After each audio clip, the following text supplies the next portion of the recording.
तो अगर आपको अपनी वेबसाइट की रैंकिंग गूगल पर बढ़ानी है या आप अपनी वेबसाइट पर भरपूर ट्रैफिक लाना चाहते हैं तो आपको इस सीरीज़ को ज़रूर फॉलो करना चाहिए। तो आज में हम एसईओ का इंट्रोडक्शन देखेंगे। तो बिना किसी देरी के चलिए वीडियो को शुरू करते हैं।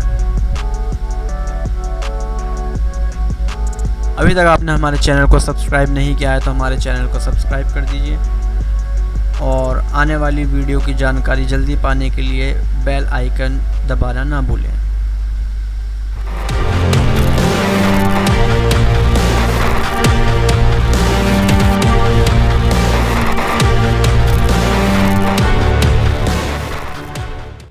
एसईओ एक शॉर्ट फॉर्म है सर्च इंजन ऑप्टिमाइजेशन की। जो इसकी फुल फॉर्म है वो है सर्च इंजन ऑप्टिमाइजेशन। बेसिकली ये एक टर्म है और इसे हम कह सकते हैं कि एक टेक्निक, एक प्रोसेस है जिसके मदद से हम हमारी जो वेबसाइट है उसकी रैंकिंग ग्रो करते हैं, उसकी रैंकिंग को हम बढ़ाते हैं गूगल पर या किसी और सर्च इंजन पर। जैसे कि गूगल के अलावा भी काफ़ी सर्च इंजन है जो कि बहुत पॉपुलर है, बिंग, याहू, यांडेक्स, बेदू, ठीक है।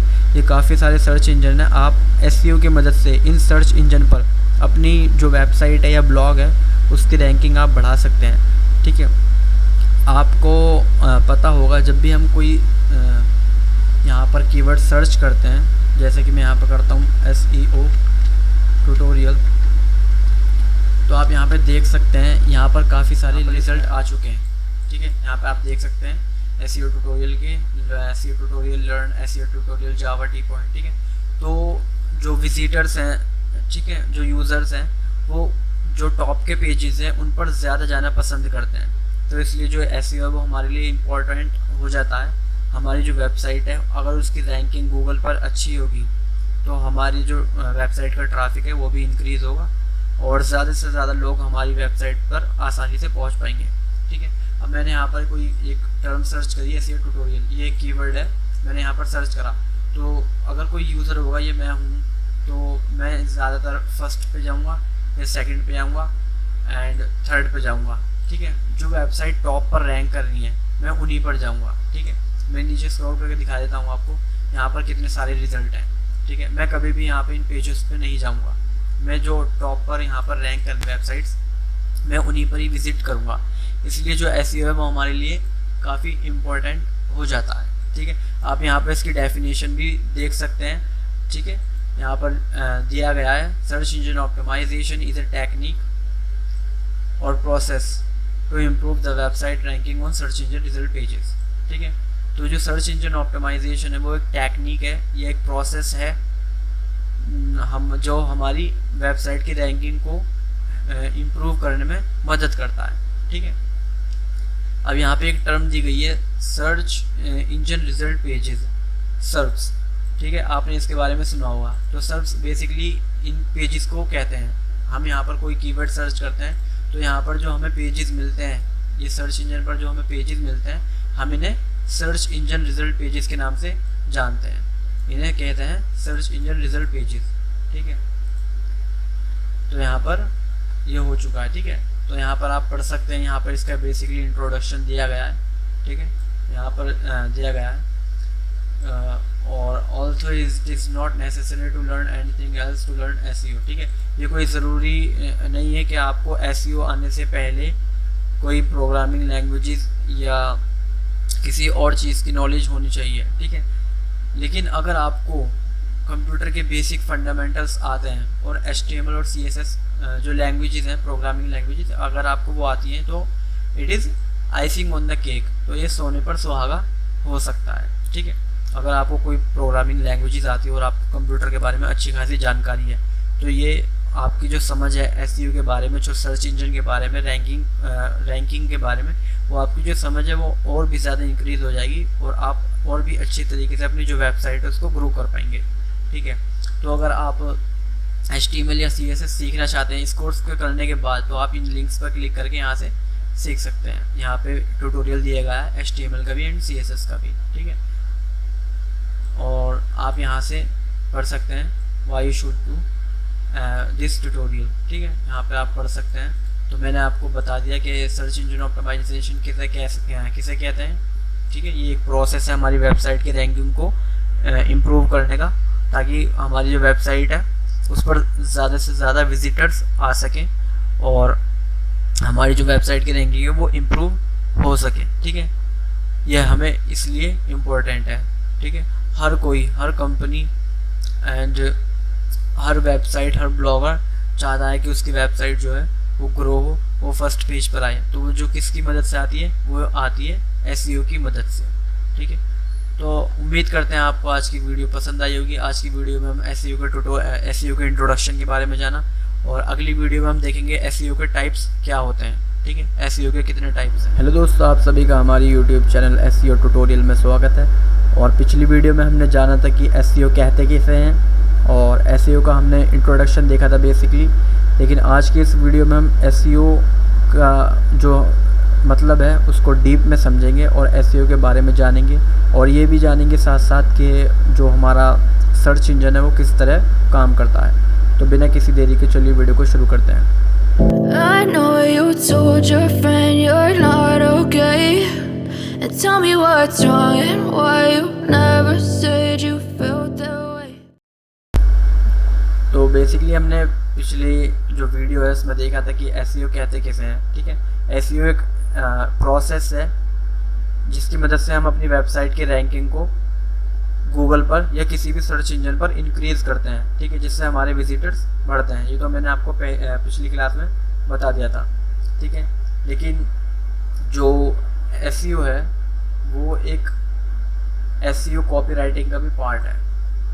ठीक है, जो एसईओ है इसके अंदर एसईओ कॉपीराइटिंग भी आती है। अब आपके मन में सवाल आ रहा होगा कि एसईओ कॉपीराइटिंग कहते किसे हैं। तो यहाँ पर नीचे दिया गया है, ये रहा।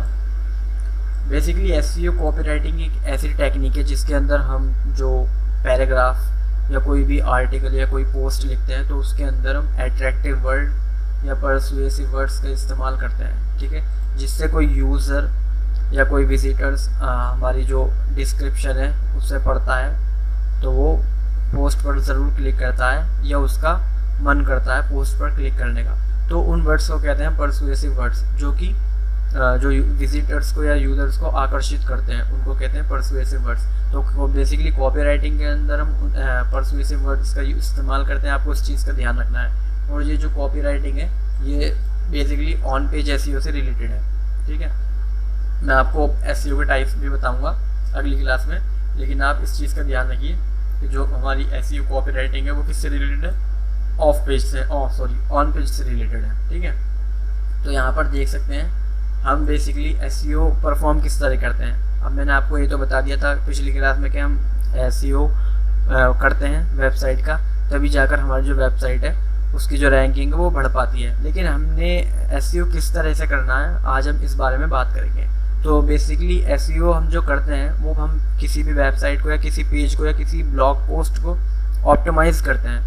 तो उसके एसईओ के जो होते हैं वो कई सारे फैक्टर्स होते हैं। हम उन फैक्टर्स की मदद से, उन फैक्टर की हेल्प लेकर हम अपने वेबसाइट को ऑप्टिमाइज़ करते हैं। ठीक है, इसी प्रोसेस को हम कहते हैं एसईओ, सर्च इंजन ऑप्टिमाइजेशन। ठीक है, तो यहाँ पर आप देख सकते हैं टू ऑप्टिमाइज एनी वेबसाइट और web page we use many SEO factors. ठीक है, ऑप्टिमाइज़ करने के लिए किसी भी वेब पेज को, किसी भी वेबसाइट को हमें किसकी मदद लेनी पड़ती है, एसईओ फैक्टर्स की। ठीक है, तो काफ़ी एसईओ फैक्टर्स होते हैं, लगभग 200 से भी ज़्यादा एसईओ फैक्टर्स आज के टाइम में प्रेजेंट है। ठीक है, लेकिन हम उन्हीं पर फोकस करेंगे जो कि इम्पोर्टेंट है। ठीक है, जिस पे गूगल रिलाई करता है, और उसी बिहाफ पर गूगल जो आपका वेब पेज है, आपकी वेबसाइट है, उसको रैंकिंग प्रोवाइड कराता है। ठीक है, तो यहाँ पर पॉइंट्स दिए गए हैं। ठीक है,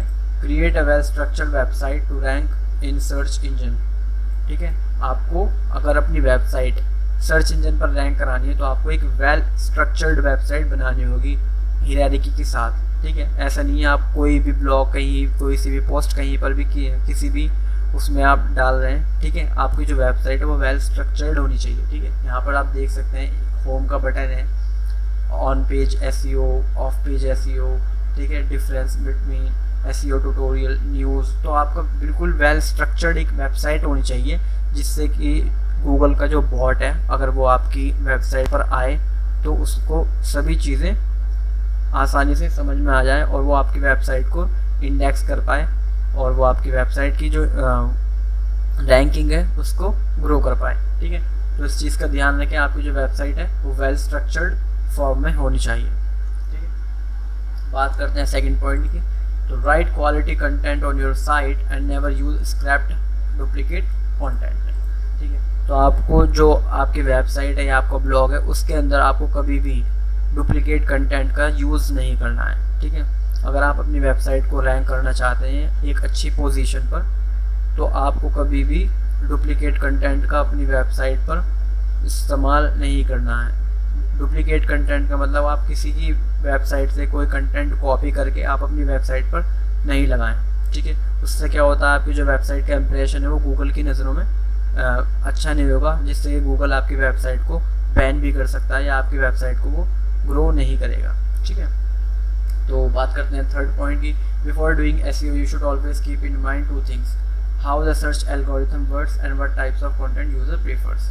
ठीक है, तो आपको एसईओ करने से पहले आपको दो चीज़ों का ध्यान रखना चाहिए कि जो सर्च एल्गोरिथम है, मतलब कि जो गूगल है वो किस बिहाफ पर किन फैक्टर्स का यूज़ करके वो आपको आपकी वेबसाइट को रैंकिंग देता है, आपको उसका ध्यान रखना चाहिए। आपको पता होना चाहिए वो कैसे वर्क करता है। ठीक है, और दूसरा जो यूज़र्स हैं वो किस तरह का कंटेंट चाहते हैं। ठीक है, तो आपको बेसिकली उसी के अकॉर्डिंग कंटेंट लिखना चाहिए। ठीक है, ऐसा नहीं है कि आप जो यूज़र्स हैं, आपका जो ब्लॉग है वो किसी पर्टिकुलर निच से रिलेटेड है लेकिन आप उस पर कंटेंट कुछ भी डाल रहे हैं। ठीक है, जो आपका नीचे आप उसी से रिलेटेड कंटेंट डालें और अपनी जो आपकी टारगेटेड ऑडियंस है केवल उन्हीं पर ही फोकस करें। ठीक है, तो यहाँ पर कुछ बातें लिखी गई हैं जो कि इम्पोर्टेंट है, आप यहाँ पर पढ़ सकते हैं।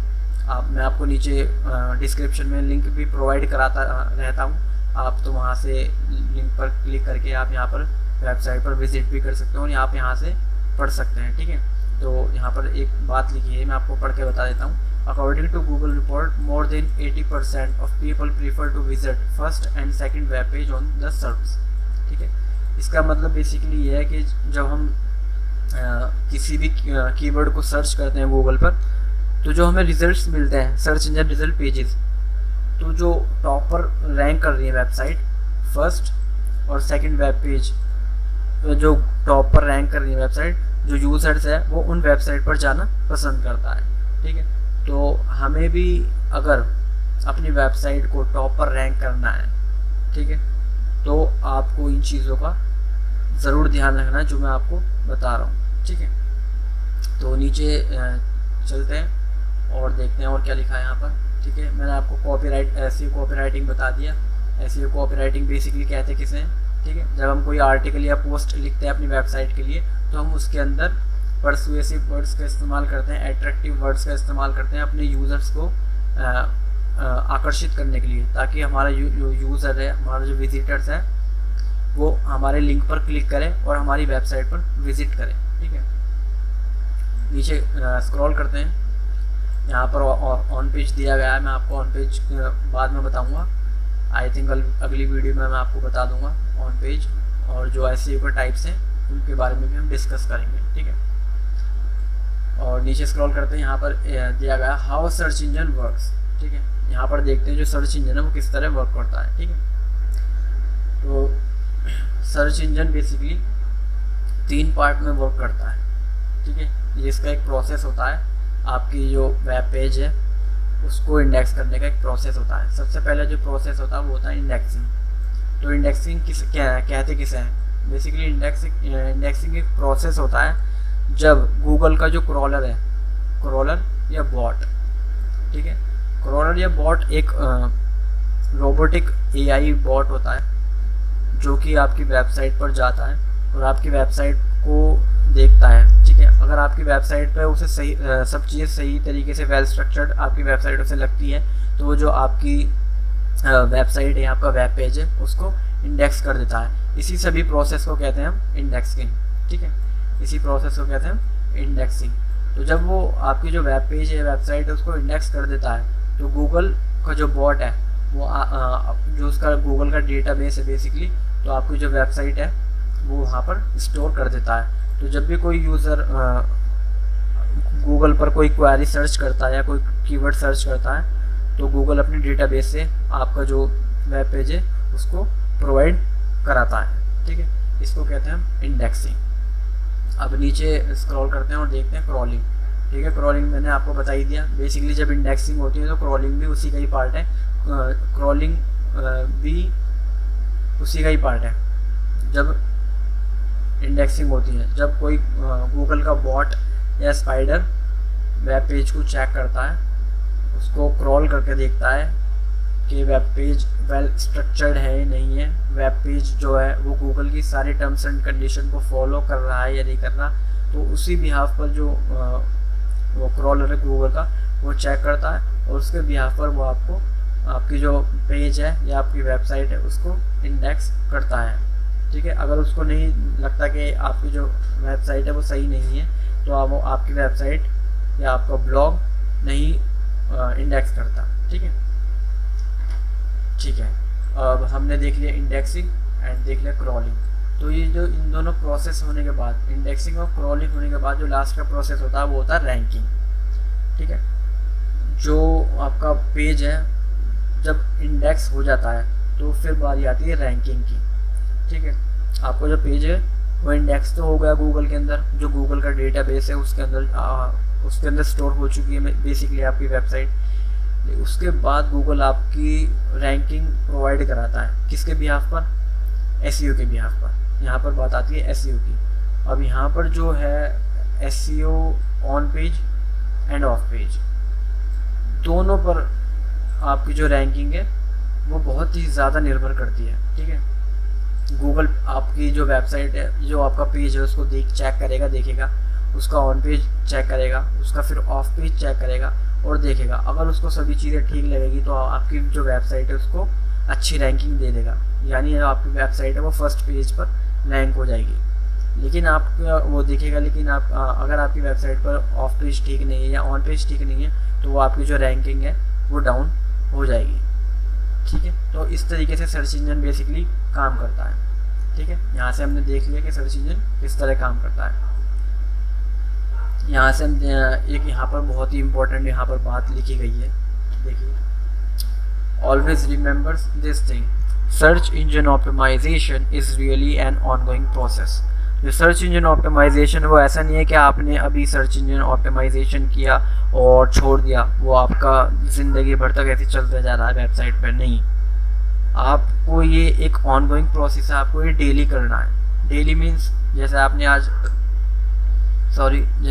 एक पोस्ट लिखी अपने ब्लॉग के लिए, तो आप 2 महीने बाद 3 महीने बाद उसको ज़रूर चेंज करें। ठीक है, ऐसा है कि नए नए अपडेट्स आते जाते हैं समय के साथ साथ, तो आपको उन अपडेट्स को भी अपने ब्लॉग पर, अपनी वेबसाइट पर चेंज करना होता है। तो इसलिए हम कहते हैं कि एसईओ एक ऑनगोइंग प्रोसेस है। ठीक है, जो कि ना रुकने वाला एक प्रोसेस है। आपको एसईओ करते रहना है। अगर आप एसईओ करते रहेंगे तो आपकी जो वेबसाइट की रैंकिंग है वो बरकरार रहेगी, नहीं तो आपकी वेबसाइट की रैंकिंग घटती चली जाएगी, क्योंकि आपके जो कॉम्पिटिटर्स हैं वो आपसे बेहतर एसईओ करते जाएंगे दिन ब दिन।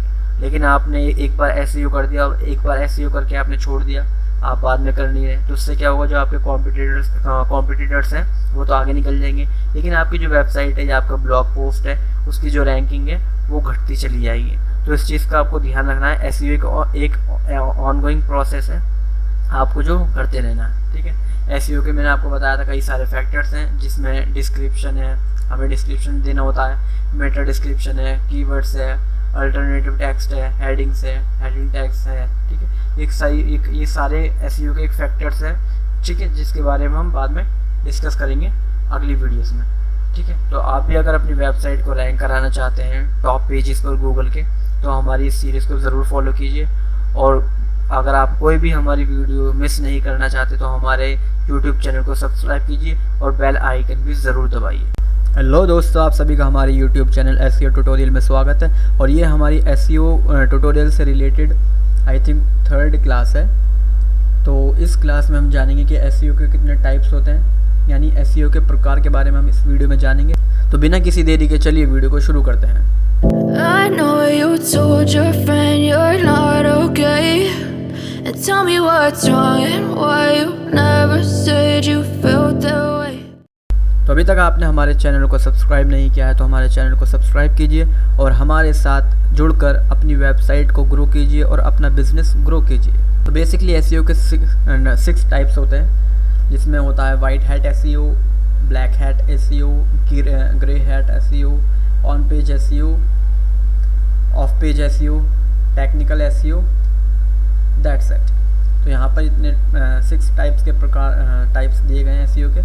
तो यहाँ पर हम देख सकते हैं कि सबसे पहले हम देखते हैं कि वाइट हैट एसईओ किसे कहते हैं। तो वाइट हैट एसईओ एक ऐसी टेक्निक है जो कि कम्प्लीटली गूगल के टर्म्स एंड कंडीशंस को फॉलो करके अपनी वेबसाइट को इंक्रीज़ करती है, अपनी वेबसाइट को ग्रो कर दिया। ये कोई भी ऐसे इलीगल मेथड का यूज़ नहीं करती जो कि गूगल की पॉलिसी या किसी भी सर्च इंजन की पॉलिसी का वायलेशन है, ठीक है। तो ये प्रॉपर तरीके से उनके रूल्स फॉलो करती है और उनके रूल्स फॉलो करने के बाद ये अपनी वेबसाइट को ग्रो करते हैं। तो जब हम ऐसा करते हैं तो उसको कहते हैं वाइट हैट एसईओ। और वाइट हैट एसईओ में जो हमारा रिस्क होता है वो 0% होता है। उसमें कोई रिस्क की हमें कोई टेंशन नहीं होती, ना ही गूगल हमारी वेबसाइट को डाउन करता है, ठीक है। लेकिन जब हम अगर बात करें, नीचे स्क्रॉल करते हैं ब्लैक हैट एसईओ की, तो ब्लैक हैट एसईओ में ऐसा नहीं है, ठीक है। Black hat SEO basically illegal तरीके से इसका इस्तेमाल किया जाता है और कुछ ऐसे इसमें स्टेप्स लिए जाते हैं जिससे कि जो वेबसाइट है वो जल्दी ग्रो होती है और जो अर्निंग्स है उसको बढ़ाने के लिए, अर्निंग्स को बढ़ाने के लिए ये ब्लैक हैट एसईओ का इस्तेमाल किया जाता है। और जो हैकर्स होते हैं, जो लोग इलीगल शॉर्टकट्स का इस्तेमाल करते हैं ब्लैक हैट एसईओ करने के लिए, तो ब्लैक हैट एसईओ का एक नेगेटिव इम्पैक्ट ये पड़ता है, गूगल इसको सही नहीं मानता, ठीक है। अगर गूगल को लगता है कि आप अपनी वेबसाइट को ब्लैक हैट एसईओ का इस्तेमाल करके ग्रो कर रहे हो तो वो आपकी वेबसाइट को बैन भी कर सकता है, सस्पेंड भी कर सकता है, ठीक है, या आपकी वेबसाइट को वो डाउन भी कर सकता है। तो इसमें ज़्यादा चांसेस होते हैं रिस्क का as compare to white hat SEO. तो अगर आप अपनी वेबसाइट को लंबे समय तक चलाना चाहते हैं या आप अपने बिज़नेस को एक रिलायबल बिज़नेस बनाना चाहते हैं तो मैं आपको रिकमेंड करूँगा आप ब्लैक हैट एसईओ कभी नहीं करें, ठीक है। आपको हमेशा वाइट हैट एसईओ ही करना चाहिए, ठीक है। आगे चलते हैं, यहाँ पर देखते हैं हम ग्रे हैट एसईओ। तो ग्रे हैट एसईओ जो होता है वो एक मिक्सचर होता है, एक कॉम्बिनेशन होता है वाइट हैट एसईओ का एंड ब्लैक हैट एसईओ का। इसमें दोनों की फंक्शनैलिटी होती है, वाइट हैट एसईओ की भी होती है और हम इसमें ब्लैक हैट एसईओ भी करते हैं। तो जो ग्रे हैट एसईओ होता है वो as compare to black hat SEO कम रिस्की होता है। यहाँ पर लिखा हुआ भी है, grey hat SEO is less risky than black hat SEO, ठीक है। लेकिन जो ब्लैक हैट एसईओ होता है उसमें ज़्यादा चांसेस होते हैं, इसमें चांसेस होते हैं रिस्क के, लेकिन इसमें कम चांसेस होते हैं, ठीक है। तो यहाँ पर नीचे स्क्रॉल करते हैं और यहाँ पर आप पढ़ सकते हैं कि कुछ कंपनीज़ और एजेंसी होती हैं जो कि क्लाइंट्स के प्रेशर में आकर इस एसईओ का यूज़ करती हैं, ठीक है।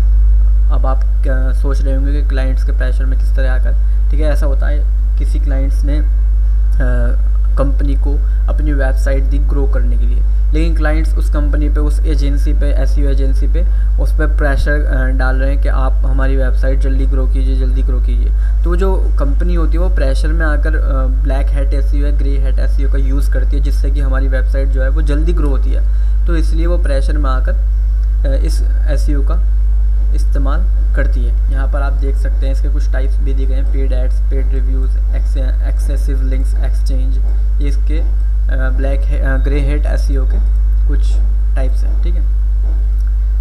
और नीचे स्क्रॉल कर देते हैं, यहाँ पर नोट में लिखा हुआ है इट्स ब्लैक मास्करेडिंग एज वाइट, ठीक है।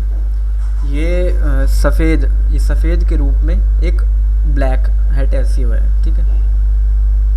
नीचे स्क्रॉल करते हैं और यहाँ पर बात करते हैं एक इम्पॉर्टेंट एसईओ के टाइप की, which is on page SEO. तो ऑफ पेज एसईओ जो होता है वो वेरी नीट एसईओ टेक्निक है, जिसकी मदद से हम अपने वेब पेज या अपनी वेबसाइट को ऑप्टिमाइज़ करते हैं, ठीक है, ताकि हम गूगल पर अच्छी रैंक ले सकें, अच्छी रैंक में हम रैंक कर पाएँ, ठीक है। तो ऑन पेज एसईओ के काफ़ी सारे फैक्टर्स होते हैं जिसका इस्तेमाल करके हम अपने वेब पेज या अपनी वेबसाइट को ऑप्टिमाइज़ करते हैं, ठीक है। इसके अंदर काफ़ी HTML टैग्स होते हैं, ठीक है। अगर आपको HTML लैंग्वेज आती है तो it's very good for you, अगर नहीं भी आती तो भी आप एसईओ कर सकते हैं, ऐसी कोई चिंता की बात नहीं है, ठीक है। तो इसमें हम काफ़ी उसका फैक्टर्स का यूज़ करते हैं ऑन पेज एसईओ में, और उसके साथ साथ हम जब अपना आर्टिकल या पोस्ट लिखते हैं अपनी वेबसाइट या ब्लॉग के लिए, तो हमें एक चीज़ का ध्यान रखना चाहिए ऑन पेज एसईओ के अंदर कि हमें कभी भी डुप्लिकेट कंटेंट या स्क्रैप्ड कंटेंट का यूज़ नहीं करना है, ठीक है। हमें अपनी वेबसाइट के अंदर, अगर आप अपनी वेबसाइट को ग्रो करना चाहते हैं या लंबे समय तक उसको एक रिलायबल बिजनेस की तरह आप उसको बनाए रखना चाहते हैं, तो आपको किसी की वेबसाइट से डेटा कॉपी करके अपनी वेबसाइट के अंदर नहीं लगाना है, ठीक है। इससे क्या होगा, गूगल जो होता है उसका एल्गोरिथम वो चेक कर लेता है आपकी वेबसाइट पर आकर कि इसकी जो वेबसाइट है उस पर डुप्लिकेट कंटेंट है या नहीं। अगर आपकी वेबसाइट पर डुप्लिकेट कंटेंट होता है तो वो आपकी वेबसाइट रैंक नहीं करेगा, ठीक है। और इससे क्या होगा, इससे यूज़र्स पर भी बुरा इम्पैक्ट पड़ेगा और आपका बाउंस रेट भी बढ़ेगा, ठीक है। तो आपको इस चीज़ का ध्यान रखना है। और इसके साथ साथ जो हम अपना पेज ऑप्टिमाइज़ करते हैं ऑन पेज एसईओ में, उसमें हम डिस्क्रिप्शन टैग, कीवर्ड्स, हेडिंग्स और ऑल टैग, मेटा डिस्क्रिप्शन, इन फैक्टर्स का भी यूज़ करते हैं, ठीक है। तो अब हमने ऑफ पेज देख लिया कि ऑफ पेज हम किस तरीके से करते हैं, ठीक है। इसके बाद चलते हैं हम नीचे ऑफ पेज पर। तो ऑफ पेज एसईओ बेसिकली जो इसके नाम से ही आप देख सकते हैं, समझ सकते हैं कि ऑफ पेज कैसे हैं। बेसिकली ये जो ऑफ पेज की सारी एक्टिविटीज़ होती हैं, जो वेबसाइट के बैकग्राउंड की सारी एक्टिविटीज़ होती हैं, ये बेसिकली उससे रिलेटेड है। इस ऑफ पेज एसईओ के अंदर सबसे ज़्यादा इम्पोर्टेंट जो फैक्टर होता है वो होता है बैकलिंक्स का, ठीक है। हम अपनी वेबसाइट के लिए, अपने ब्लॉग के लिए बैकलिंक्स क्रिएट करते हैं, क्वालिटी बैकलिंक्स क्रिएट करते हैं, ताकि हमारी जो वेबसाइट है वो गूगल पर रैंक हो सके, ठीक है। तो बैकलिंक्स क्रिएट करने के लिए हमें एक चीज़ का ध्यान रखना पड़ता है। किस चीज़ का? Domain authority. यहाँ पर आप पढ़ भी सकते हैं, डोमेन अथॉरिटी, ठीक है। तो हमें डोमेन अथॉरिटी का ध्यान रखना पड़ता है। हमने जो अपनी वेबसाइट के लिए, अपने ब्लॉग के लिए बैकलिंक क्रिएट करनी है, तो हमें केवल उसी वेबसाइट से बैकलिंक लेनी है जिसकी डोमेन अथॉरिटी हायर है। हायर मीन्स जिसकी अथॉरिटी आपकी वेबसाइट से ज़्यादा है। मान लीजिए आपकी जो डोमेन अथॉरिटी है, जो आपका डी है वेबसाइट का, वो है 20, लेकिन अगर आप किसी 20 DA, जिस वेबसाइट का 20 DA से कम है DA, लेकिन जिस वेबसाइट का 20 DA से कम है, आप उससे अपनी वेबसाइट के लिए बैकलिंक क्रिएट करेंगे तो आपकी वेबसाइट पर कोई अच्छा प्रभाव नहीं पड़ेगा, कोई गुड इम्पैक्ट नहीं पड़ेगा, ठीक है। तो आपको कोशिश करनी चाहिए कि आपकी जो DA है उससे हायर ही, उससे ज़्यादा ही आपको DA वाली वेबसाइट से बैकलिंक क्रिएट करने हैं, ठीक है। जैसे कि फेसबुक है, इंस्टाग्राम है, कोरा, रेडिट, ऐसी कई सारी आपको वेबसाइट मिल जाएगी और मैं भी आपको दे दूँगा, या आप यहाँ से ऊपर स्क्रॉल करता हूँ और आप यहाँ से देख सकते हैं। यहाँ पर प्रोफाइल क्रिएशन की साइट्स दी गई हैं, डायरेक्टरी सबमिशन की साइट दी गई हैं, ब्लॉग कमेंटिंग की दी गई हैं, यहाँ पर काफ़ी साइट्स दी गई हैं। या हाई क्वालिटी बैकलिंक्स, आप यहाँ पर क्लिक करेंगे हाई क्वालिटी बैकलिंक्स पर, आप यहाँ से हाई क्वालिटी की जो बैकलिंक्स है आप यहाँ से देख सकते हैं, यहाँ से आप ले सकते हैं, ठीक है, ये रही। और यहाँ से आप अपने जो ब्लॉग है, आपकी वेबसाइट है, उसके लिए आप बैकलिंक क्रिएट कर सकते हैं। तो जिससे क्या होगा, आपकी जो वेबसाइट है उसका DA भी इंक्रीज़ होगा, ठीक है।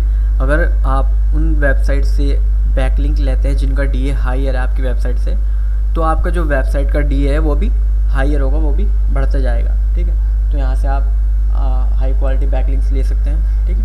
नीचे स्क्रॉल करते हैं एंड यहाँ पर हमने ऑफ पेज भी देख लिया। बेसिकली ऑफ पेज करते किसे, कहते किसे और करते कैसे हैं, ठीक है। हम बेसिकली लिंक बिल्डिंग करते हैं। इसमें जो ट्रस्ट वर्थी साइट्स होती हैं वहाँ से हम बैकलिंक्स क्रिएट करते हैं और हम एक लिंक बिल्डिंग कर लेते हैं कि हायरार्की फॉर्म में, जिससे कि हमारा जो DA है डोमेन ऑथोरिटी रेट, वो हमारा बढ़ता है। ठीक है, नीचे स्क्रॉल करते हैं और बात करते हैं टेक्निकल एसईओ की। तो जो टेक्निकल एसईओ है वो एक बहुत ही इंपॉर्टेंट एसईओ का टाइप है। ठीक है, जिसके अंदर हम इसकी जो टेक्निकल थिंग्स हैं आपकी वेबसाइट की, उसको चेक करते हैं। ठीक है, अगर आपकी वेबसाइट पर कोई टेक्निकल एरर आ रहा है, आपकी वेबसाइट लोड नहीं हो पा रही है, आपकी वेबसाइट में कोई एरर है 404 का हो या 502 का हो, 503 का हो, ठीक है, आपको उसको सॉल्व करना है। तो उसको सॉल्व जब हम करते हैं तो उसी प्रोसेस को हम कहते हैं टेक्निकल एसईओ।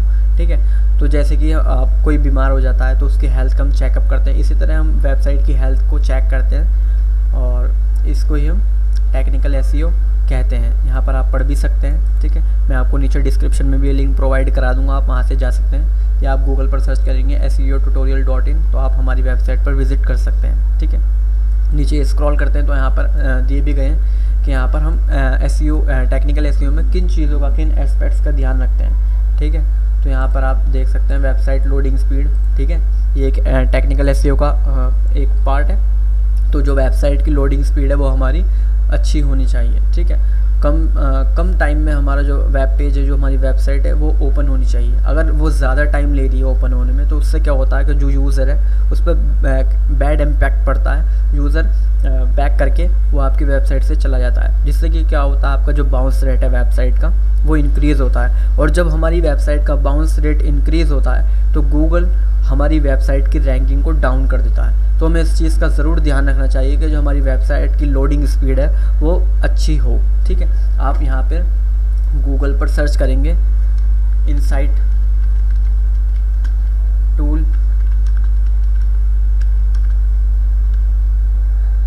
या आप यहाँ पे सर्च कर सकते हैं वेबसाइट स्पीड टेस्ट।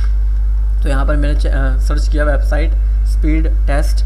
तो आप यहाँ पर इस पर किसी भी वेबसाइट पर आप बेसिकली कर सकते हैं क्लिक, और अपनी जो वेबसाइट की स्पीड है उसको चेक कर सकते हैं। ठीक है, मैंने यहाँ पर इसको ओपन किया और आप यहाँ से अपनी वेबसाइट की स्पीड चेक कर सकते हैं। मैं यहाँ से कॉपी करता हूँ अपना URL और यहाँ पर पेस्ट कर देता हूँ। यहाँ पर ऑप्शन है टेस्ट योर साइट का, इस पर क्लिक करते हैं एंड ये आपको चेक करके बता देगा कि आपकी जो स्पीड है वो कैसी है वेबसाइट की। ठीक है, तो आपको भी इसी तरीके से चेक कर लेना। और अगर आपकी वेबसाइट की स्पीड, लोडिंग स्पीड ज़्यादा है, ठीक है, तो आपको उसको कम करना चाहिए। कम कैसे होगी मैं वो आपको आने वाली वीडियोस में बताऊंगा। ठीक है, अभी हम सिर्फ अपना SEO ट्यूटोरियल पर फोकस करते हैं। मैं उसके लिए भी एक अलग से वीडियो बना दूंगा कि आप अपनी वेबसाइट की जो लोडिंग स्पीड है उसे डिक्रीज़ किस तरीके से कर सकते हैं, जिससे कि जो आपका यूज़र एक्सपीरियंस है, जो यूज़र आपकी वेबसाइट पर आ रहा है, उसको एक अच्छा इम्पैक्ट पड़े। तो आप यहाँ पर देख सकते हैं इसने जो हमारी वेबसाइट को ग्रेड दिया है वो B ग्रेड दिया है। ठीक है, जो कि इतना बुरा भी नहीं है। ठीक है, परफॉर्मेंस 91%, स्ट्रक्चर 83%। जो हमारी वेबसाइट है वो एक स्ट्रक्चर फॉर्म में है। मैंने आपको पिछली वीडियोस में बताया कि जो हमारी वेबसाइट है, अगर हमने उसको गूगल पर रैंक करवाना है तो हमारी एक वेबसाइट स्ट्रक्चर्ड फॉर्म में होनी चाहिए। तो इसने हमारी जो स्ट्रक्चर्ड है उसको 83% दिया है। ठीक है, यहाँ पर सेकंड्स दिए हैं कि ये कितने सेकंड्स में ओपन हो रही है। ठीक है, तो नीचे स्क्रॉल करके भी आप और जानकारी यहाँ पे देख सकते हैं कि यहाँ पर किस टाइम पर किसने कितना टाइम लिया और ये कहाँ पर ज़्यादा टाइम ले रही है लोड होने में। तो आप देख सकते हैं यहाँ पर कुछ पॉइंट्स दिए गए, आप इन्हें पढ़ सकते हैं। और यहाँ पर ये भी बताया गया कि आप यहाँ इसको किस तरह डिक्रीज़ कर सकते हैं अपनी वेबसाइट के लोडिंग स्पीड को। ठीक है, तो यहाँ पर आप देख सकते हैं जो हमारी इमेज होती है वो सबसे बड़ा फैक्टर होती है स्पीड को बढ़ाने के लिए। ठीक है, अगर आपकी इमेज का साइज़ ज़्यादा है, ठीक है, तो आप उसको कम कर दीजिए। यहाँ पर अगर आपकी इमेज का साइज़ 2 MB, 3 MB, 4 MB का है तो आप कोशिश कीजिए जो आपकी इमेज का साइज़ है वो KB में आए। एटलीस्ट आपका जो इमेज का साइज़ है वो 200 से 300 KB के बीच में होना चाहिए, तभी आपकी जो वेबसाइट है उसकी स्पीड अच्छी आएगी। ठीक है, तो यहाँ से मैं इसको क्रॉस कर देता हूँ और यहाँ पे देखते हैं यहाँ Google easily index our pages, ठीक है। तो हम इसमें टेक्निकल एसईओ में ये भी चेक करते हैं कि गूगल हमारे जो वेब पेज है, जो पोस्ट है हमारी, उसको आसानी से इंडेक्स कर ले, ठीक है। तो ये भी एक एसईओ का, टेक्निकल एसईओ का एक पॉइंट है।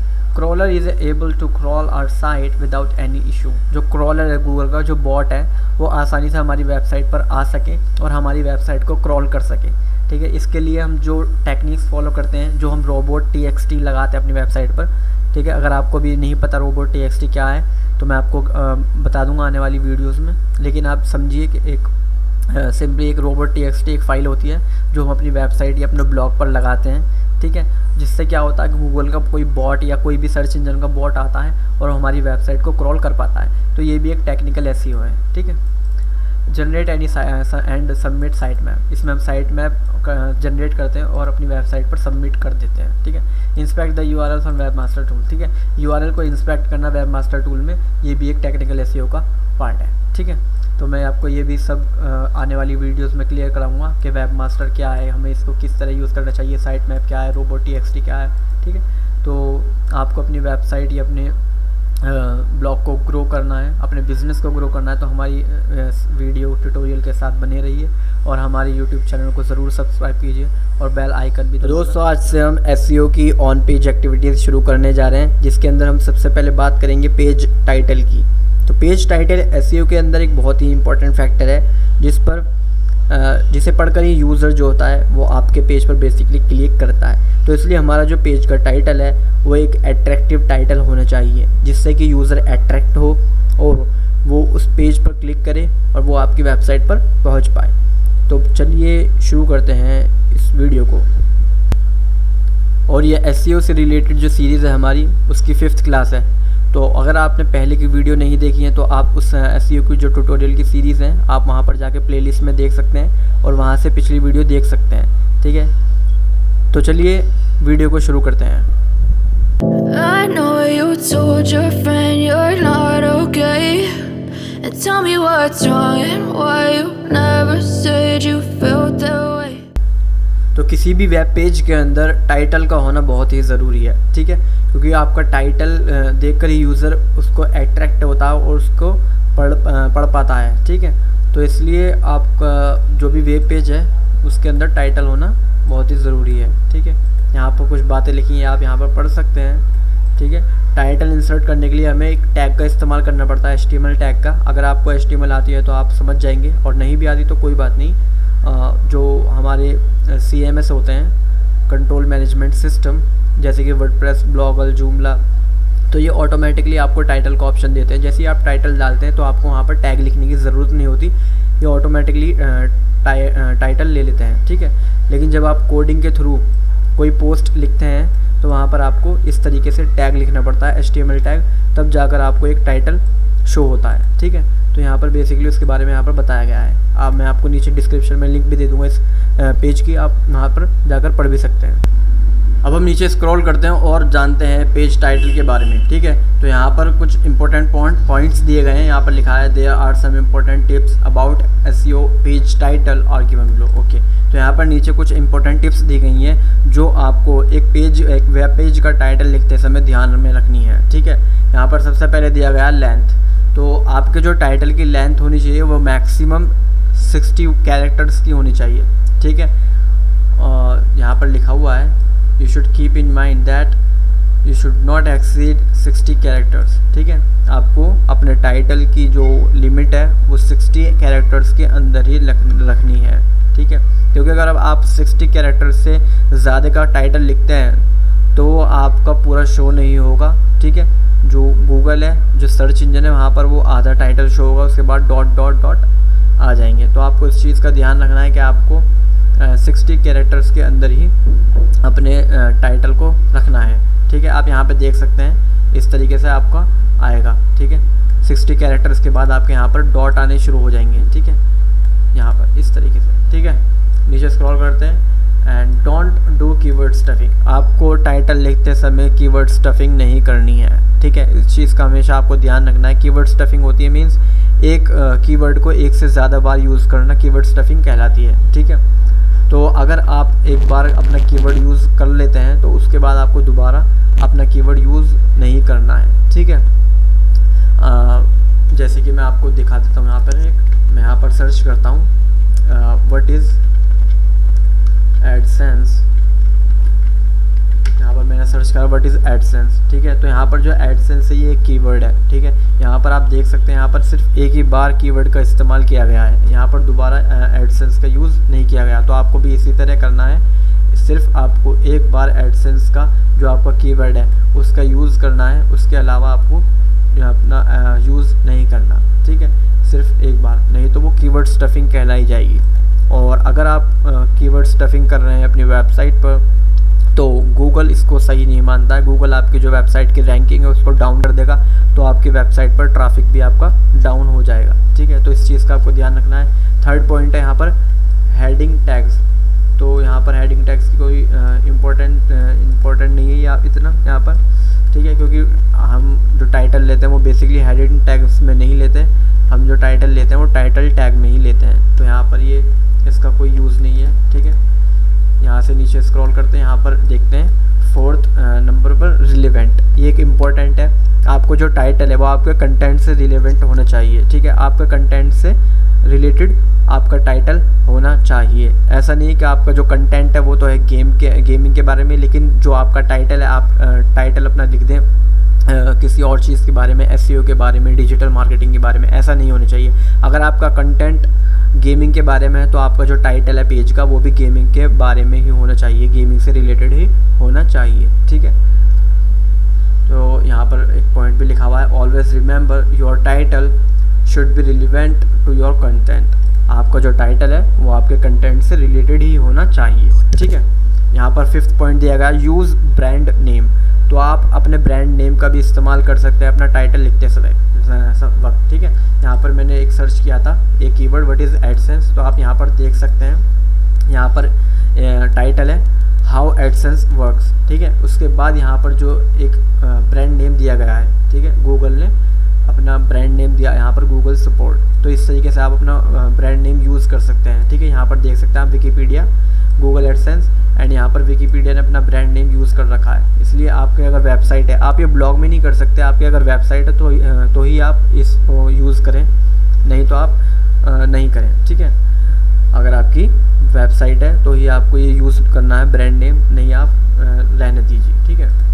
तो यहाँ पर हमारे पॉइंट्स पूरे हो चुके हैं, ठीक है। इन आप पांचों पॉइंट्स का आपको ध्यान रखना है किसी भी पेज का टाइटल लिखते वक्त, ठीक है।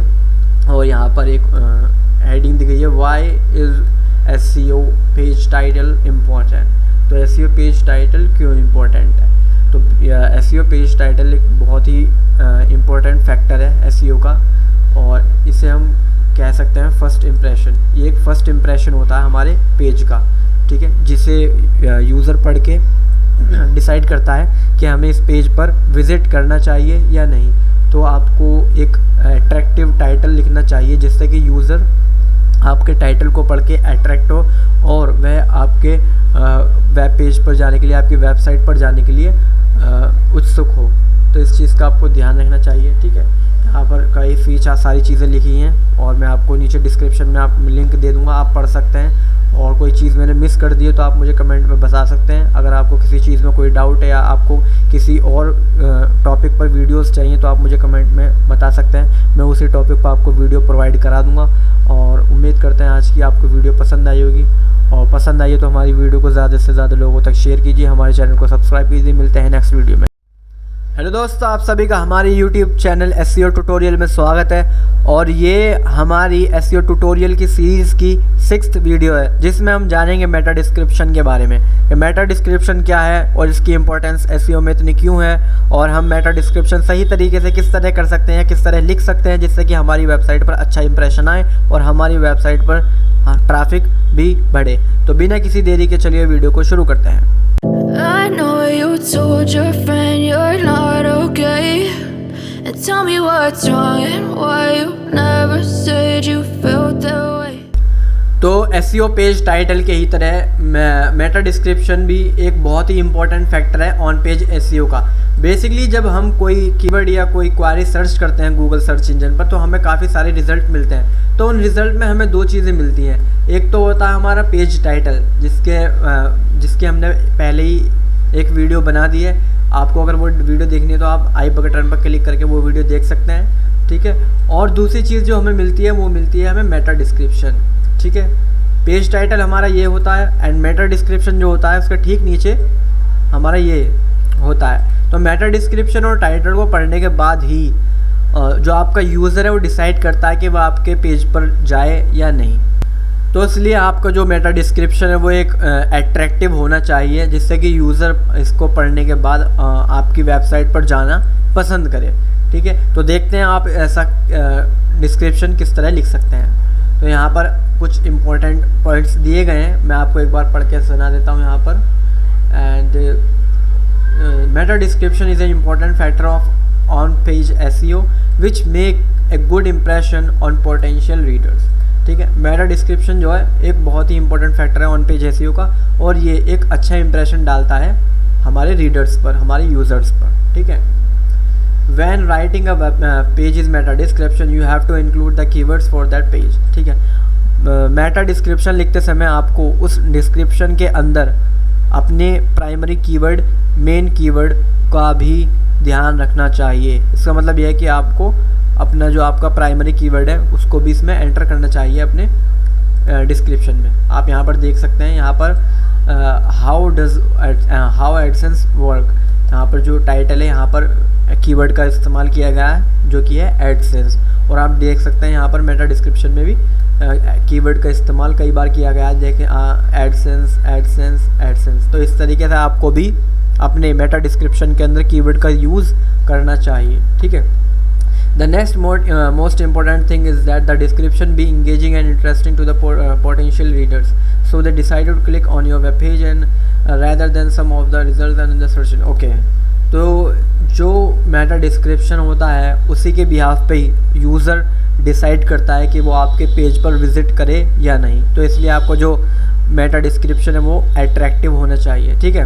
Meta description are the snippets of text below the title of search engine result pages on Google, ठीक है। तो ये टेक्स्ट होता है जो कि ठीक टाइटल के नीचे होता है, below the title, okay. According to one study, 44% of internet users scan pages that are displayed in search results and 79% of them read meta description, ठीक है। तो एक स्टडी के अकॉर्डिंग बताया गया है कि 79% जो यूज़र होते हैं वो मेटा डिस्क्रिप्शन पढ़ते हैं और उसके बाद ही वो डिसाइड करते हैं कि उन्हें पेज पर विज़िट करना चाहिए या नहीं। तो आप इससे अंदाज़ा लगा सकते हैं कि मेटा डिस्क्रिप्शन कितना इम्पोर्टेंट है, ठीक है। तो in simple words, the meta description is the content that appear in the web browser search results when someone searches for your site, ठीक है। यहाँ पर बेसिकली इसको सिंपल वर्ड्स में डिस्क्राइब किया गया है व्हाट इज़ मेटा डिस्क्रिप्शन, ठीक है। यहाँ पर आप कोड देख सकते हैं इसका, यहाँ पर इस तरीके से इसका HTML कोड होता है, ठीक है। लेकिन आप कोई CMS यूज़ करते हैं तो आपको वहाँ पर कोडिंग करने की कोई ज़रूरत नहीं होती। ये बेसिकली अगर आप अपना जो पोस्ट है वो कोडिंग के थ्रू लिख रहे हैं, ये बेसिकली तब यूज़ होता है, ठीक है। लेकिन ये इंपॉर्टेंट है, आप इसे एक बार देख लेंगे, ठीक है। यहाँ पर जो नेम एट्रीब्यूट दिया जाता है और यहाँ पर डिस्क्रिप्शन लिखा जाता है एंड कंटेंट में हम देते हैं अपना मेटा डिस्क्रिप्शन, इस तरीके से, ठीक है। तो यहाँ पर नीचे स्क्रॉल करते हैं एंड देखते हैं is meta description important, yes meta description is very important, okay. Then meta description snippets of, यहाँ पर वही बताया गया ऊपर वाली बातें हैं, ठीक है। यहाँ पर आप देख सकते हैं कि इमेज भी यहाँ पर दी गई है जिससे आप आसानी से समझ सकते हैं, और मैंने आपको यहाँ पर भी ऑलरेडी बताया है कि क्या होता है मेटा डिस्क्रिप्शन, ठीक है। यहाँ पर आप देख सकते हैं यहाँ पर ब्लू कलर में ऊपर टाइटल दिया गया है, टाइटल के ठीक नीचे मेटा डिस्क्रिप्शन हमारा लिखा होता है जो ब्लैक बॉर्डर में जिसको डिफाइन किया गया है, जिसको दिखाया गया है, ठीक है। ये है हमारा मेटा डिस्क्रिप्शन।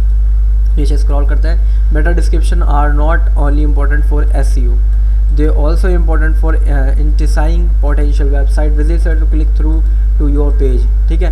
मेटा डिस्क्रिप्शन हमारे क्लिक थ्रू जो रेट होता है हमारा क्लिकिंग रेट, उसको भी इंक्रीज करता है। A well written meta description can help increase your website ranking because it will entice people to click on your website. It can increase your website click through rate by up to 30%. तो अगर आपको अपनी website का click through rate भी बढ़ाना है तो आप मेटा डिस्क्रिप्शन को ऑप्टिमाइज़ करना शुरू कर दीजिए और अपने मेटा डिस्क्रिप्शन को एक अच्छे तरीके से एक परसुएसिव वर्ड्स के साथ एट्रैक्टिव बनाइए और उसके अंदर कीवर्ड का इस्तेमाल करना ना भूलें।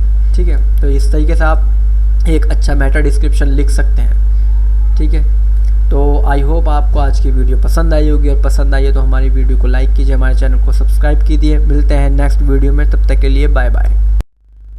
तो दोस्तों, आप सभी का हमारे YouTube चैनल SEO ट्यूटोरियल में स्वागत है, और आज की इस वीडियो में हम बात करेंगे मेटा कीवर्ड की। पिछली वीडियो में हमने देखा था कि मेटा डिस्क्रिप्शन कहते किसे हैं, और अगर आपने अभी तक वो वीडियो नहीं देखी तो आप आई बटन पर क्लिक करके उस वीडियो को देख सकते हैं। तो बिना किसी देरी के चलिए वीडियो को शुरू करते हैं।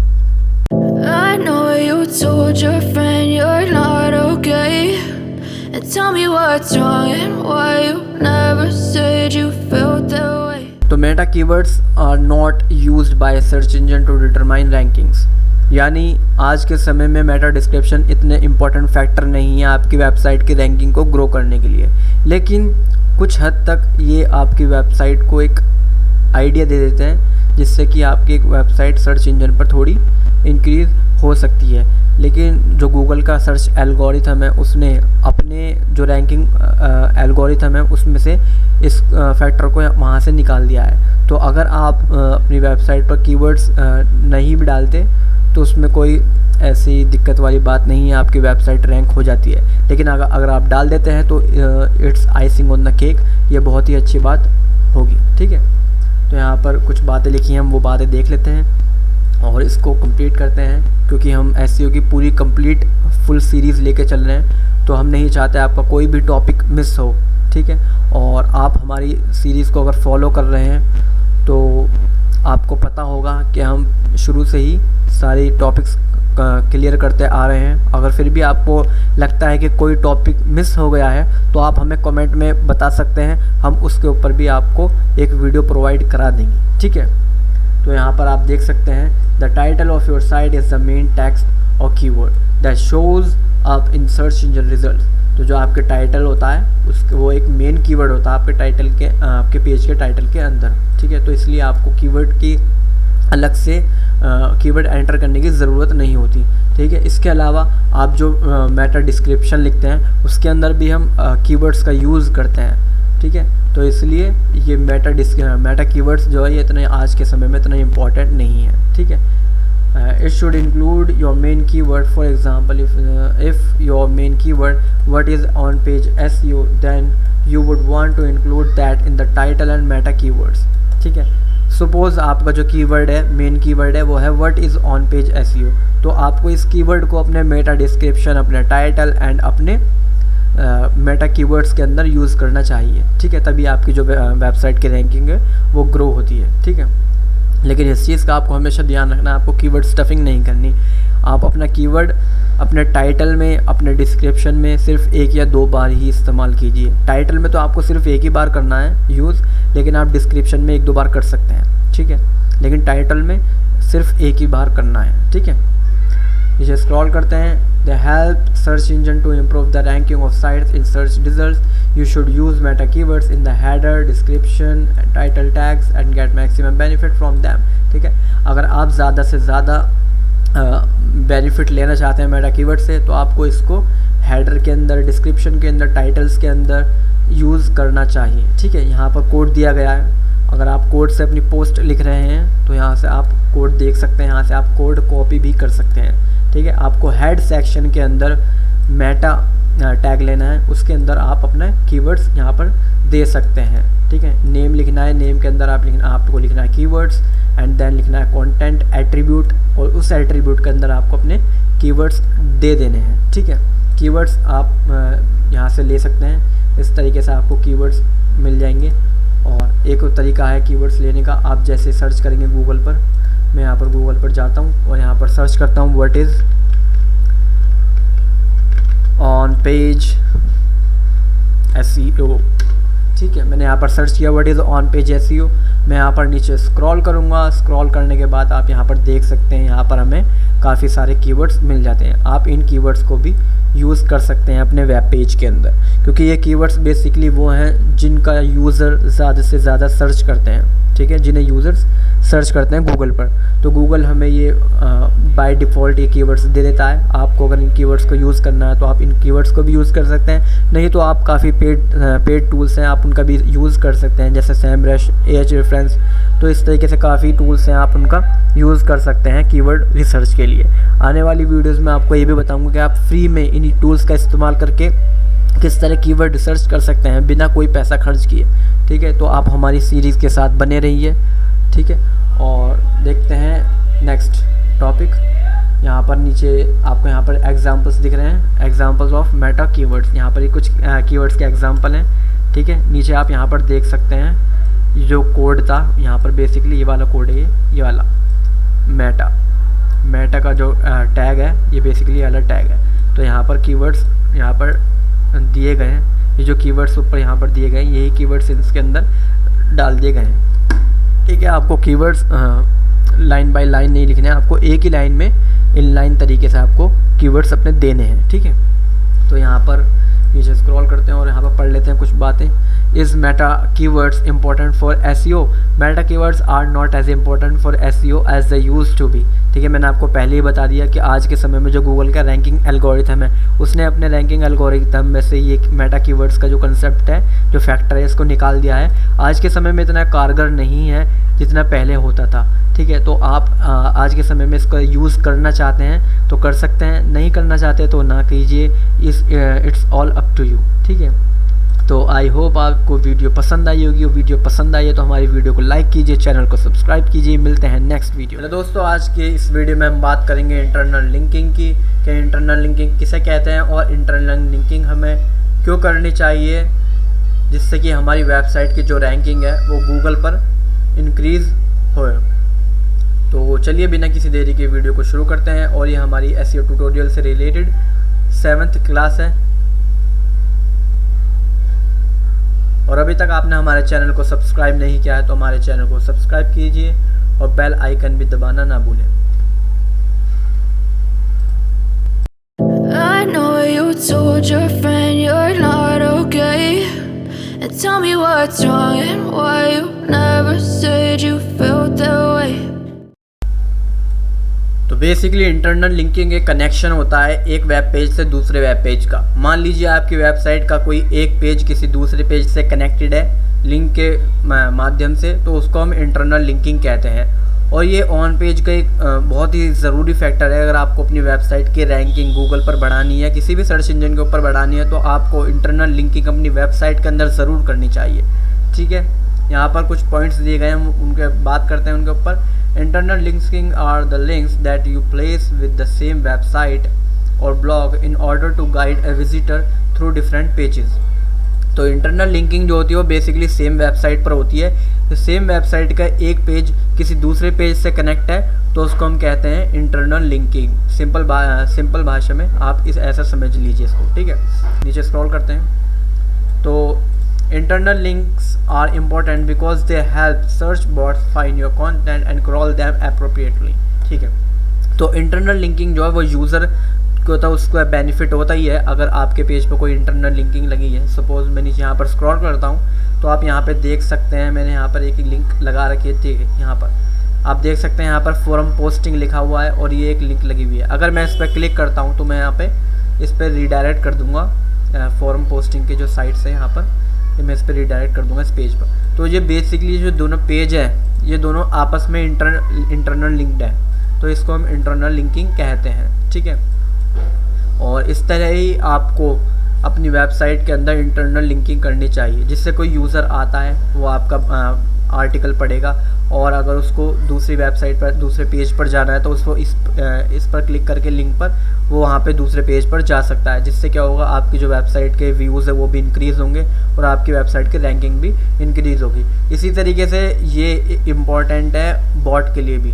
ठीक है, अगर गूगल का बॉट आपके वेबसाइट पर आता है तो वो इस लिंक की मदद से वो आपके दूसरे पेज पर भी जा पाता है, जिससे कि आपकी जो इंडेक्सिंग है वो फास्ट हो जाती है। इंडेक्सिंग का आपको जो प्रोसेस है वो फास्ट हो जाता है। अगर आपकी कोई वेबसाइट पेज इंडेक्स नहीं हो रहा गूगल पर तो आप इस तरीके से इंटरनल लिंकिंग कीजिए, जिससे क्या होगा आपकी जो इंडेक्सिंग प्रोसेस है वो फास्ट होगा और गूगल पर आपकी पोस्ट जल्दी इंडेक्स होंगी, ठीक है। तो इस चीज़ का ध्यान रखिए। तो जो इंटरनल लिंकिंग होती है वो दो तरीके की होती हैं, एक होती है नो फॉलो एंड एक होती है डू फॉलो।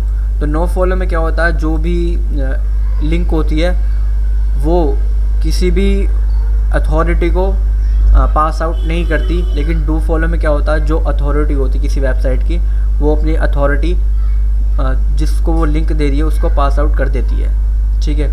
तो अगर आपको अपनी वेबसाइट की रैंकिंग बढ़ानी है तो आपको डू फॉलो बैकलिंक्स लेनी पड़ेगी, जिससे कि आपका जो डी है वो भी इंक्रीज़ होगा, ठीक है। बेसिकली इंटरनल लिंकिंग में तो डू फॉलो और नो फॉलो नहीं इम्पोर्टेंट है इतना, ये बेसिकली आपको एक्सटर्नल लिंक, जब मैं आपको बताऊंगा एक्सटर्नल लिंकिंग, जब हम दूसरी वेबसाइट से अपनी वेबसाइट को लिंक देते हैं तब ये कॉन्सेप्ट आता है डू फॉलो बैकलिंक का एंड नो फॉलो बैकलिंक का। तो मैं आपको आगे चलकर भी बताऊंगा, ठीक है। यहाँ पर सिंपल लैंग्वेज में यहाँ पर बताया गया है, internal linking is the process of linking pages on a website to each other, ठीक है।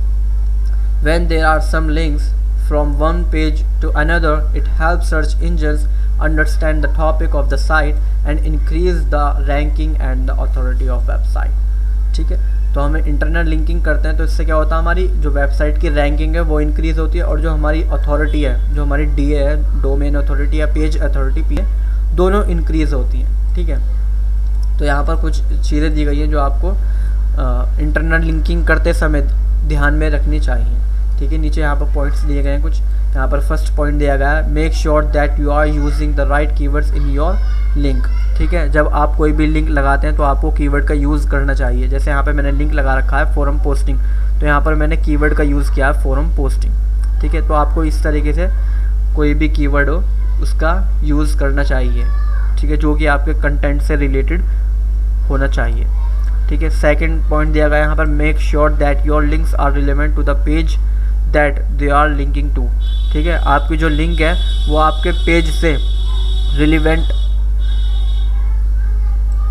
ठीक है, आपकी जो लिंक है वो आपके पेज से रिलेवेंट यानी रिलेटेड होनी चाहिए, ठीक है। ऐसा नहीं है यहाँ पर मैंने लिंक तो यहाँ पर लिख रखा है मैंने फोरम पोस्टिंग, और जब मैं इस पर क्लिक करके रीडायरेक्ट कर रहा हूँ तो मैं रीडायरेक्ट कर रहा हूँ किसी और पेज पर या ऑन पेज एसईओ पर या robo.txt पर नहीं। अगर मैं इस पर क्लिक करता हूँ तो मैं फोरम पोस्टिंग के जो साइट्स हैं वहाँ पर मुझे रीडायरेक्ट होना चाहिए, ठीक है। जो आपकी लिंक है वो आपके कंटेंट से, आपके पेज से रिलेवेंट होनी चाहिए यानी रिलेटेड होनी चाहिए, ठीक है। थर्ड पॉइंट देख लेते हैं, ट्राई टू ऐड पॉपुलर और रिसेंट पोस्ट, ठीक है। जो पॉपुलर हैं, जो ट्रेंडिंग पोस्ट हैं, आप वो उनके ऊपर कंटेंट लिखना चाहिए और उनकी इंटरनल लिंकिंग करनी चाहिए।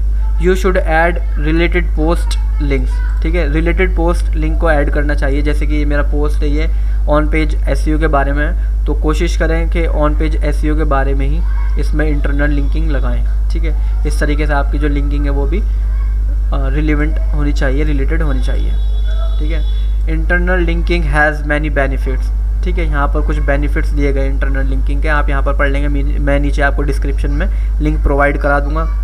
तो यहाँ पर मैं आपको पॉइंट्स एक बार पढ़ के बता देता हूँ। It helps users navigate your site easily, ठीक है। यूज़र के लिए आसानी होती है आपकी साइट को एक्सप्लोर करने में, आपकी साइट को नेविगेट करने में, ठीक है। अगर यूज़र किसी आपके पेज पर आ रहा है, अगर उस पर इंटरनल लिंकिंग हुई भी है तो वो उस इंटरनल लिंकिंग की मदद से दूसरे पेज पर भी आपको रिडायरेक्ट कर सकता है, जिससे आपकी वेबसाइट की जो विजिटर्स हैं और जो यूज़र्स हैं वो भी इंक्रीज़ होंगे और आपकी वेबसाइट की रैंकिंग भी गूगल पर इंक्रीज़ होगी।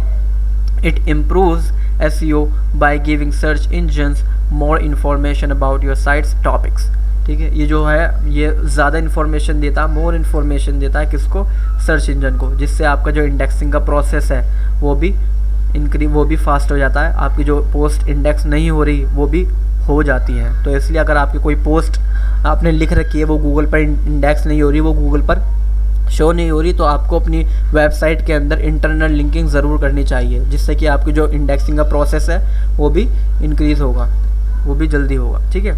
It helps improve loading time on site and reduce the bounce rate. ये जो होता है हमारा जो बाउंस रेट होता है उसको कम करता है, उसको डिक्रीज़ करता है। बेसिकली बाउंस रेट वो होता है जब हम किसी वेबसाइट पर किसी लिंक पर क्लिक करते हैं और क्लिक करने के बाद आप फ़ौरन जब बैक कर देते हैं तो उसको कहते हैं हम बाउंस रेट। तो उससे क्या होता है, उससे बाउंस रेट हमारा बढ़ जाता है। कोई यूज़र आपकी वेबसाइट पर विज़िट कर रहा है और वो आपकी वेबसाइट पर बिना टाइम स्पेंड किए बैक करके चला जाता है, तो उससे क्या होता है, हमारा जो बाउंस रेट है वो इंक्रीज़ होता है। और जब बाउंस रेट इंक्रीज़ होता है तो गूगल इसको सही नहीं मानता, इसलिए गूगल आपकी वेबसाइट को डाउन कर देता है, आपकी वेबसाइट की रैंकिंग को डाउन कर देता है। तो कोशिश कीजिए आपकी वेबसाइट का बाउंस रेट जो है वो बढ़े नहीं, ठीक है। और आप इंटरनल लिंकिंग करेंगे तो इससे क्या होगा, यूज़र्स आपके इंटरनल लिंकिंग के द्वारा आपके दूसरे पेज पर भी जाएंगे, तो उससे क्या होगा, आपका बाउंस रेट बढ़ेगा नहीं और यूज़र आपकी वेबसाइट पर टाइम स्पेंड करेंगे, ठीक है। एंड लास्ट पॉइंट पढ़ लेते हैं। It increases the amount of keywords that you rank for which means higher traffic and more conversions, ठीक है। जब बेसिकली आप अपने इंटरनल लिंकिंग में कीवर्ड्स का इस्तेमाल करेंगे तो ये हेल्प करेगा आपकी वेबसाइट को, आपके पेज को रैंक करने में गूगल पर, ठीक है। तो यहाँ पर जो मेन टॉपिक्स थे मैंने आपको बता दिए और आप इस आर्टिकल को पढ़िए, मैं नीचे डिस्क्रिप्शन में आपको लिंक दे दूँगा। और अगली वीडियो में हम बात करेंगे ऑन पेज एक्टिविटीज़ की, और जिसका नाम है URL ऑप्टिमाइजेशन। अगली वीडियो में हम देखेंगे कि हम अपने URL को ऑप्टिमाइज़ किस तरीके से कर सकते हैं जिससे हमारी वेबसाइट की रैंकिंग इंक्रीज़ हो, ठीक है। तो आज की वीडियो में इतना ही, मिलते हैं नेक्स्ट वीडियो में। और आज इस वीडियो में हम बात करेंगे URL ऑप्टिमाइजेशन की। देखिए SEO में एक जो ऑन पेज का फैक्टर है वो URL ऑप्टिमाइजेशन भी है, जिसके अंदर हम अपने URL को ऑप्टिमाइज़ करते हैं जिससे कि हमारी वेबसाइट की रैंकिंग गूगल पर इंक्रीज़ हो। तो बिना किसी देरी के चलिए वीडियो को शुरू करते हैं। I know you told your friend you're not okay, and tell me what's wrong and why you never said you felt that way. तो दोस्तों URL ऑप्टिमाइजेशन की यहाँ पे कुछ बातें लिखी गई हैं, हम पहले वो पढ़ लेते हैं। URL is one of the most important factor in search engine optimization. तो जो URL है वो एक बहुत ही ज़रूरी फैक्टर है सर्च इंजन ऑप्टिमाइजेशन का, यानी SEO का। There are lot of things to pay attention to optimizing a web page URL and one of them is the URL structure of your site. तो URL ऑप्टिमाइजेशन में हम जो URL का structure होता है उसको एक मीनिंगफुल फॉर्म में लगाते हैं। जैसे कि आपको ऊपर यहाँ पर URL दिख रहा होगा, ये एक मीनिंगफुल में आपको एक URL दिख रहा है। तो ये जो है हमारा URL ये बेसिकली ऑप्टिमाइज्ड हुआ है SEO के पर्पज़ से, ठीक है। नीचे स्क्रॉल करते हैं और यहाँ पर कुछ बातें दी गई है कि आप अपने URL को किस तरह ऑप्टिमाइज़ कर सकते हैं जिससे कि आपकी वेबसाइट का SEO और आपकी वेबसाइट गूगल पर रैंक हो, ठीक है। तो यहाँ पे देख लेते हैं। तो फर्स्ट हेडिंग यहाँ पर अवॉइड कैपिटल लेटर्स। तो आपको जो URL के अंदर कैपिटल लेटर का यूज़ नहीं करना चाहिए, सिर्फ वहाँ पे आपको स्मॉल लेटर्स का यूज़ करना चाहिए, ठीक है। When creating a web address avoid using capital letters. Web crawlers consider all upper case URLs to be different pages which can dilute your link juice and hurt your SEO। तो आपको capital letters का use नहीं करना है अपने URL के अंदर, ठीक है। इस चीज़ का आप ध्यान रखें। URLs with capital letters are difficult to read and are often ignored by search engine। तो जो कैपिटल लेटर्स होते हैं वो एक तो डिफ़िकल्ट होते हैं रीडिंग में, यूज़र्स को रीडिंग में डिफ़िकल्टी होती है, और इसके अलावा ये सर्च इंजन भी इसको इग्नोर कर देता है अगर आप URL के अंदर कैपिटल लेटर्स का इस्तेमाल करते हैं। तो when you include keywords in the URL you are actually doing more harm than good। In order to improve your SEO ranking it is important to focus including keywords in small letters, ठीक है। तो आप अपने keyword का use कर रहे हैं तो आपको अपने कीवर्ड का यूज़ करना चाहिए विद स्मॉल लेटर्स, ठीक है। कैपिटल लेटर्स में आपको अपने कीवर्ड का यूज़ नहीं करना चाहिए, आपको यूज़ करना चाहिए स्मॉल लेटर्स में, ठीक है। नीचे स्क्रॉल करते हैं एंड यहाँ पर दूसरी हेडिंग दी गई है URL शुड बी रीडेबल।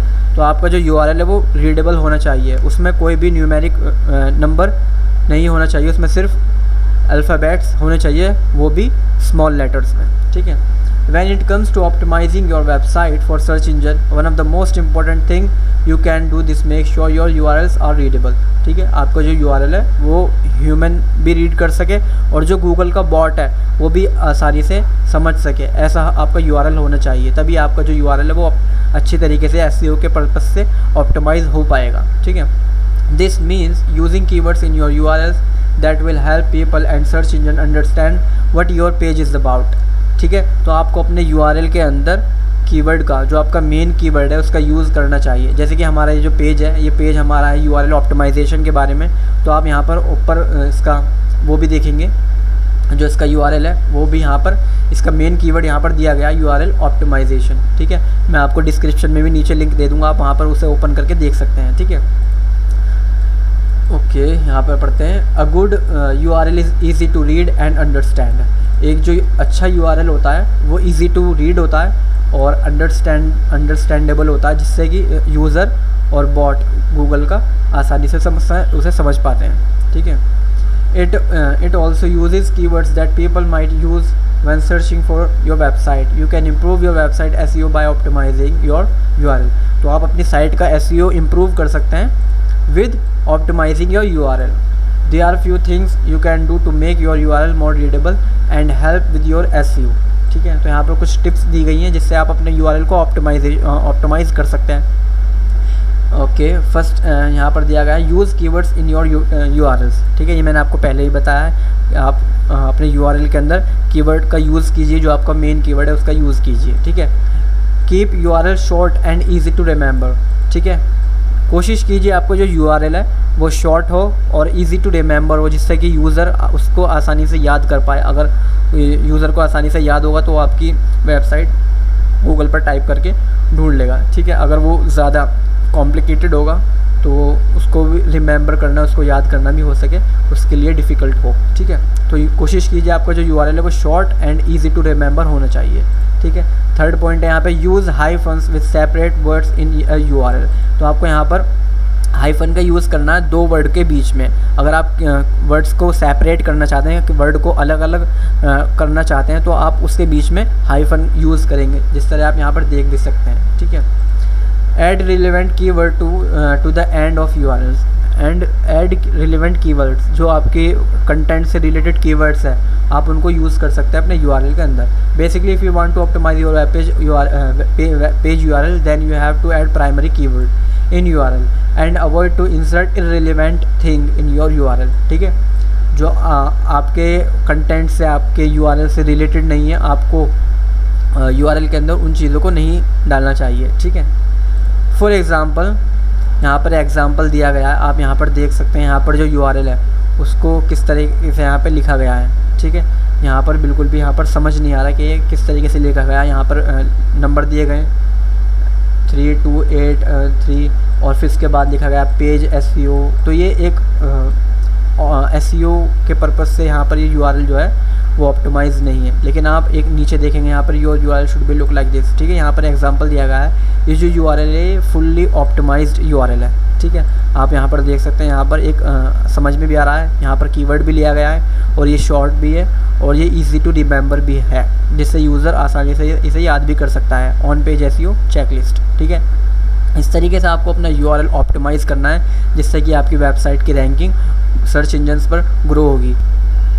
हमारे ट्यूटोरियल्स की वीडियो पाने के लिए हमारे चैनल को सब्सक्राइब कीजिए और बेल आइकन भी दबाना ना भूलें। तो दोस्तों, आपका हमारे YouTube चैनल SEO ट्यूटोरियल में स्वागत है और यह हमारे SEO ट्यूटोरियल से रिलेटेड 8th क्लास है। आज के इस वीडियो में हम बात करेंगे ऑल्ट टेक्स्ट की। तो बिना किसी देरी के चलिए वीडियो को शुरू करते हैं। I know you told your friend you're not okay, and tell me what's wrong and why you never said you felt that way. तो बेसिकली ऑल्ट टेक्स्ट को हम अल्टरनेटिव टेक्स्ट भी कहते हैं, जिसका यूज़ हम इमेज टैग के अंदर करते हैं, जिससे कि हमारा जो सर्च इंजन है वो इमेज को आसानी से समझ पाए और जान पाए कि ये इमेज किस बारे में है। ठीक है, तो यहाँ पर कुछ बातें लिखी गई हैं, हम वो पढ़ लेते हैं। Alt text or alternative text is a commonly overlooked section of the HTML code. It appears on the image tab when you hover over an image with your mouse. ठीक है, ये जो टेक्स्ट है ऑल्ट टेक्स्ट, ये जब appear होता है तब आपका जो पेज है वो या तो प्रॉपर तरीके से लोड नहीं हुआ तो ये टेक्स्ट अल्टरनेटिव टेक्स्ट शो होगा, या फिर आप जब अपना माउस को होवर करेंगे किसी इमेज पर तब ये शो होगा। ठीक है। Alt text is important because search engine such as Google use it to better understand the content of a page। तो ये जो गूगल के लिए या किसी भी सर्च इंजन के लिए एक इम्पॉर्टेंट टैग है, जिससे कि वो सर्च इंजन आसानी से समझ पाता है कि ये इमेज किस बारे में है। ठीक है, तो आपको इसका यूज़ ज़रूर करना चाहिए। ठीक है, ओके, नीचे इसके स्क्रॉल करते हैं एंड यहाँ पर alt text is short for alternative text and a piece of content that appears when the image cannot be displayed। ठीक है, जब आपकी इमेज जो है वो डिस्प्लेड नहीं होती तो हमें क्या दिखता है, हमें शो होता है अल्टरनेटिव टेक्स्ट। ठीक है, why alt text? You might have heard that alt text can help with search engine optimization SEO।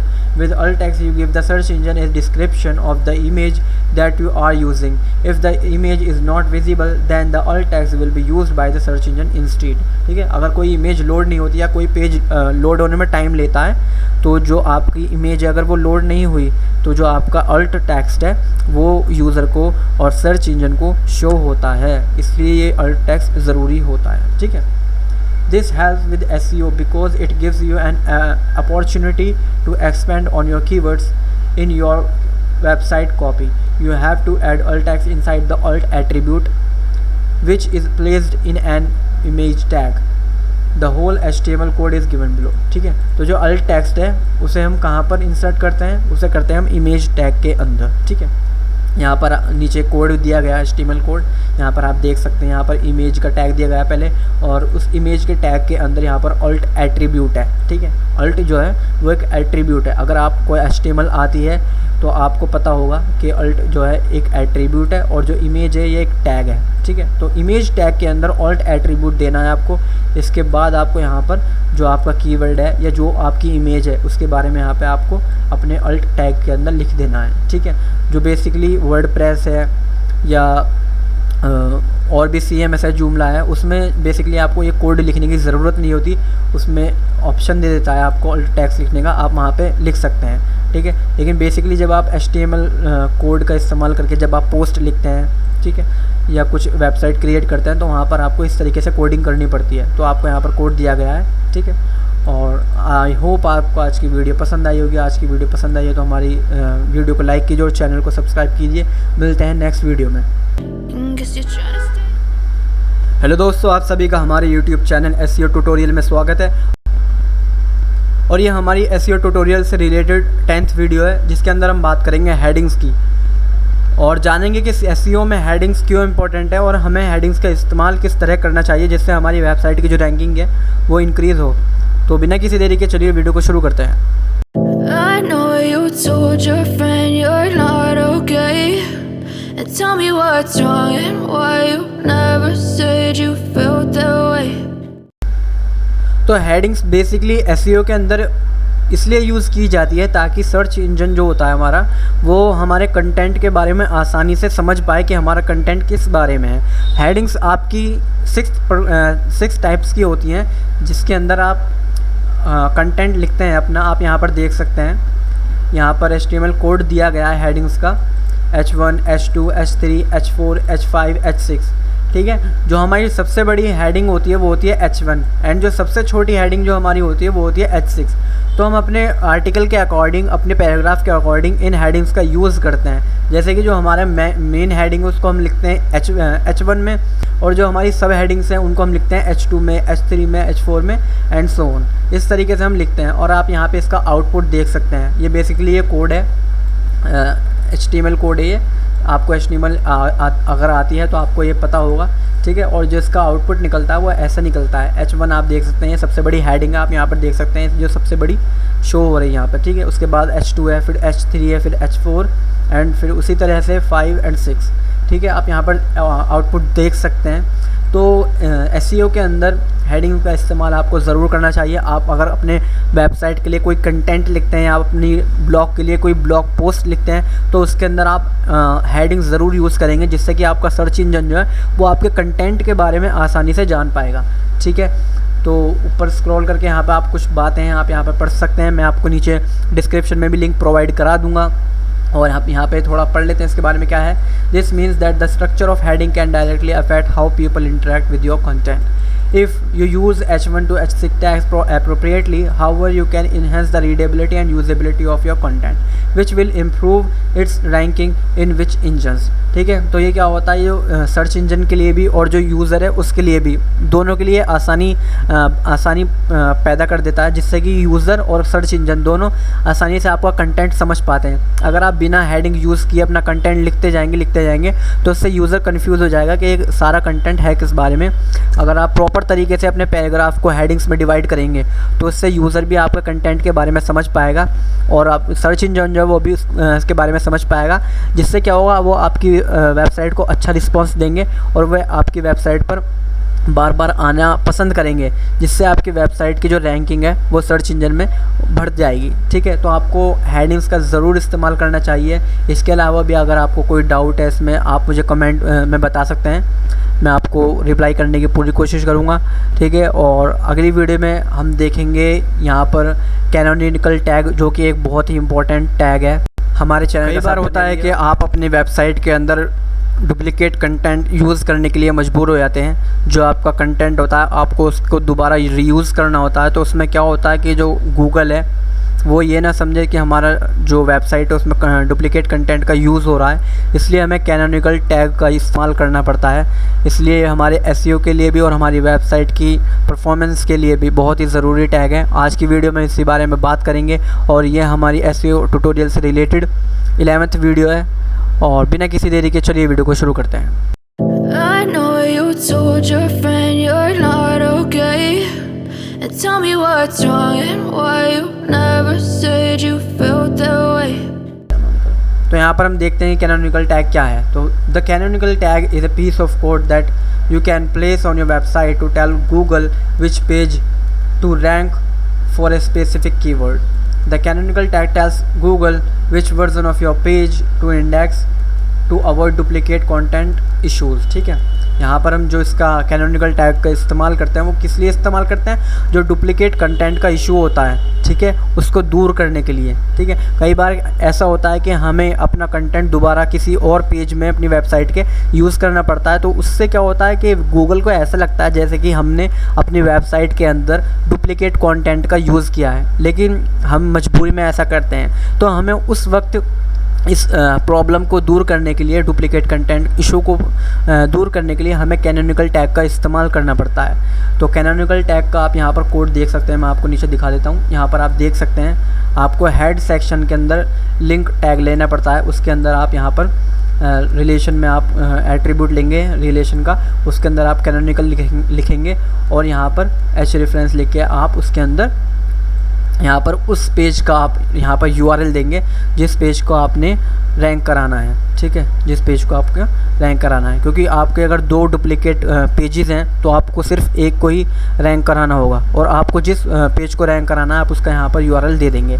ठीक है, इस तरीके से आप कैनोनिकल टैग का यूज़ करते हैं, जिससे कि आपको जो डुप्लिकेट कंटेंट का इशू है वो रिज़ॉल्व हो जाता है. अगर आप इस कैनोनिकल टैग का यूज़ नहीं करेंगे तो इससे आपकी वेबसाइट पर एक बैड इम्पैक्ट पड़ेगा और गूगल को लगेगा कि आपने अपनी वेबसाइट डुप्लिकेट कंटेंट का यूज़ किया है.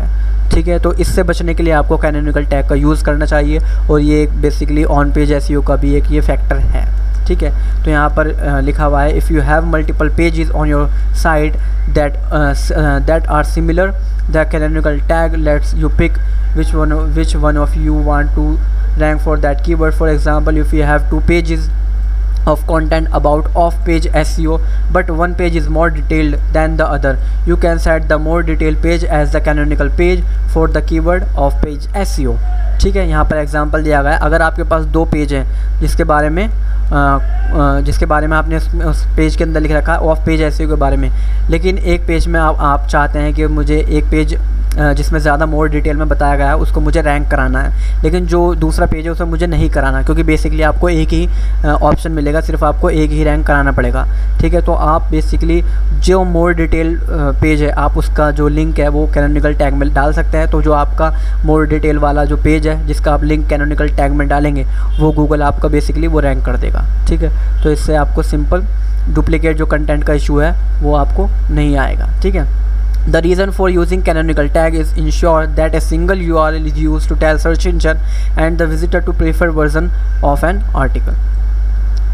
The canonical tag helps to solve duplicate content issue. Canonical tag जो है वो किसको सॉल्व करता है? डुप्लीकेट कंटेंट इशू को, ठीक है। अगर आपके इंटरव्यू में भी ये किसी क्वेश्चन आता है तो आप बता सकते हैं कि जो कैनोनिकल टैग है वो डुप्लीकेट कंटेंट के इशू को रिजॉल्व करता है, ठीक है।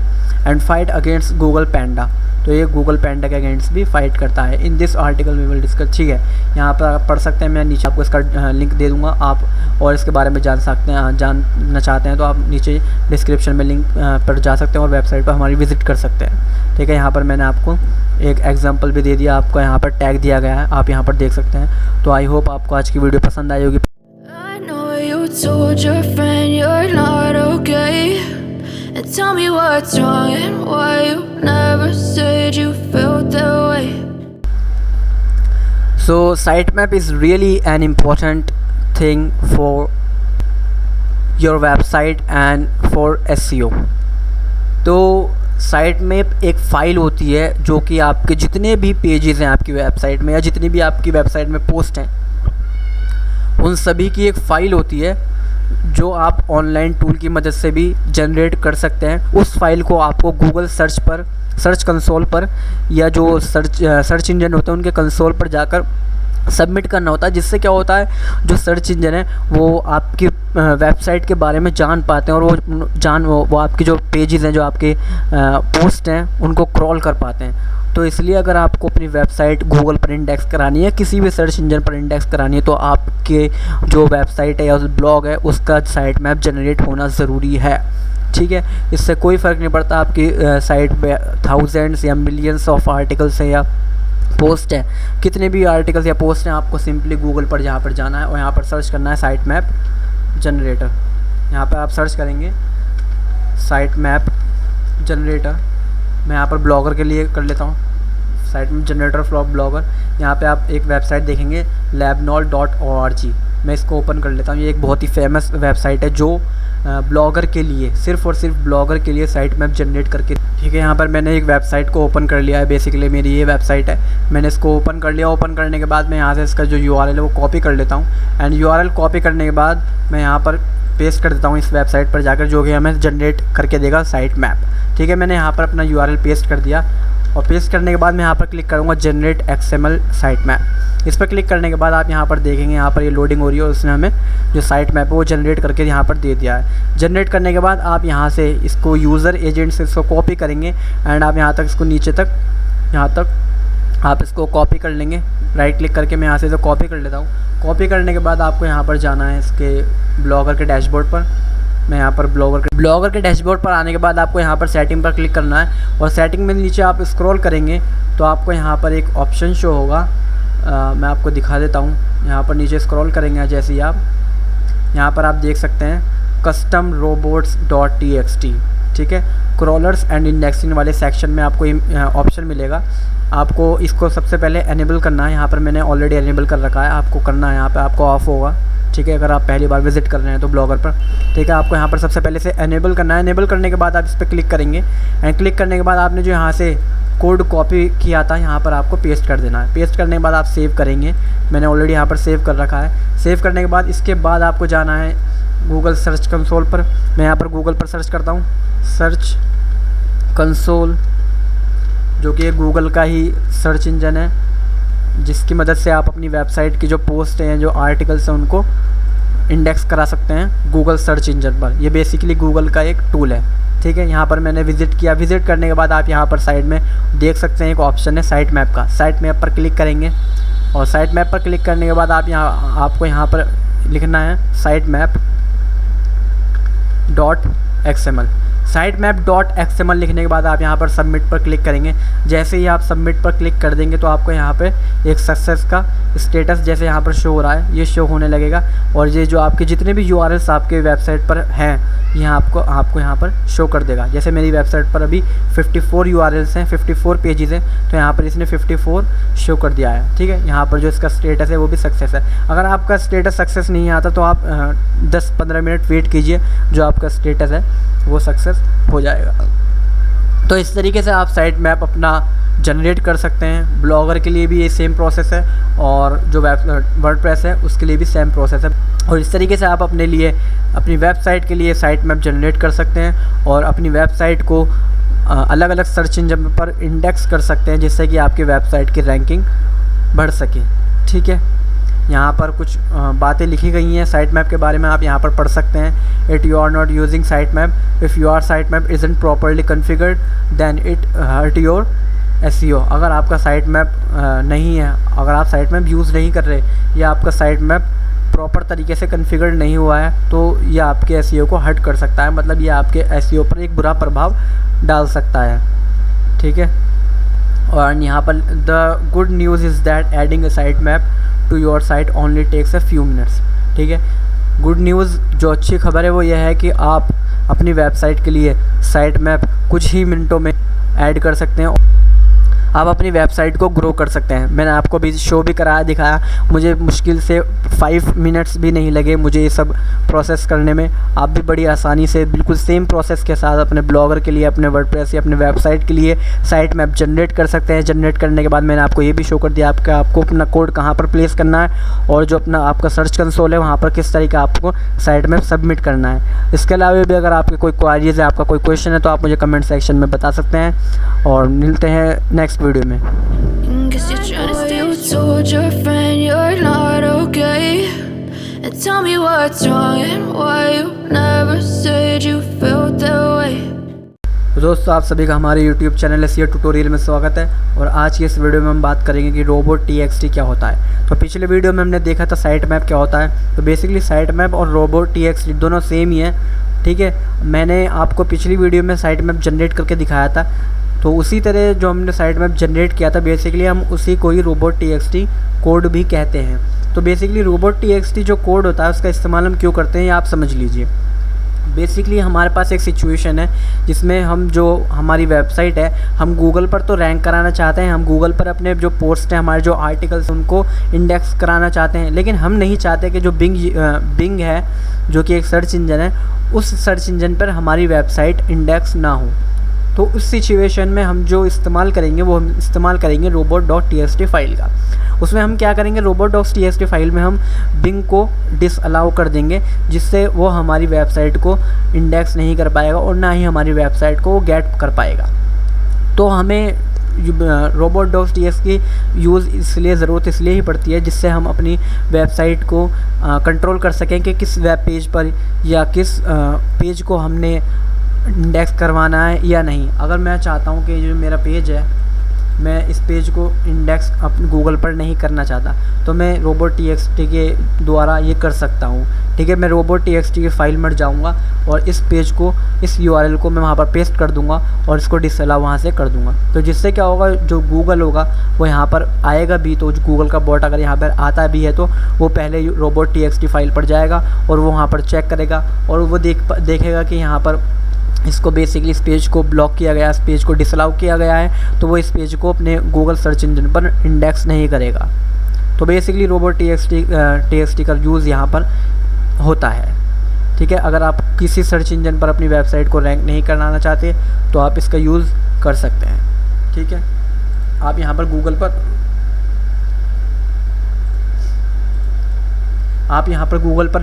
टाइप करेंगे robot.txt जनरेटर, तो आपको यहाँ पर काफ़ी सारे टूल्स मिल जाएंगे। आप किसी भी टूल्स पर ओपन करके आप यहाँ से robot.txt जनरेटर डाउनलोड कर सकते हैं। आप यहाँ पर देख सकते हैं, यहाँ पर अलाउ का ऑप्शन है और यहाँ पर रिफ्यूज़ का ऑप्शन है। ठीक है, और यहाँ पर काफ़ी सारे ऑप्शन दिए गए हैं। यहाँ पर आपसे साइट मैप मांग रहा है, आप यहाँ पे अपनी वेबसाइट का URL देंगे और अपनी वेबसाइट का URL देने के बाद आप यहाँ से साइट मैप लिखेंगे आगे और .xml यहाँ पर लिख देंगे। जैसे कि मैं आपको एक बार बता देता हूँ, यहाँ से मैंने अपनी वेबसाइट का URL कॉपी करने के बाद यहाँ पर पेस्ट करने के बाद आप लिखेंगे साइट मैप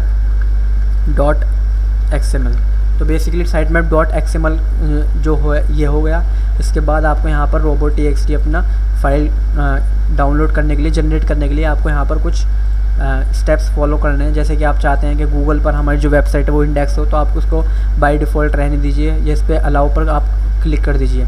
ठीक है, अलाउ कर दिया मैंने। तो अलाउ का मतलब यह है कि आपका जो वेबसाइट है वो गूगल पर इंडेक्स होगी, गूगल का बॉट जो है वो आपकी वेबसाइट को गेट कर पाएगा। एक्सेस कर पाएगा। ठीक है, आप अगर चाहते हैं, यहाँ पर नीचे देख सकते हैं आप, अगर आप चाहते हैं कि याहू पर, जो याहू सर्च इंजन है उस पर मेरी वेबसाइट इंडेक्स ना हो, तो आप यहाँ पर जाएंगे और यहाँ पर रिफ्यूज़ पर क्लिक करेंगे।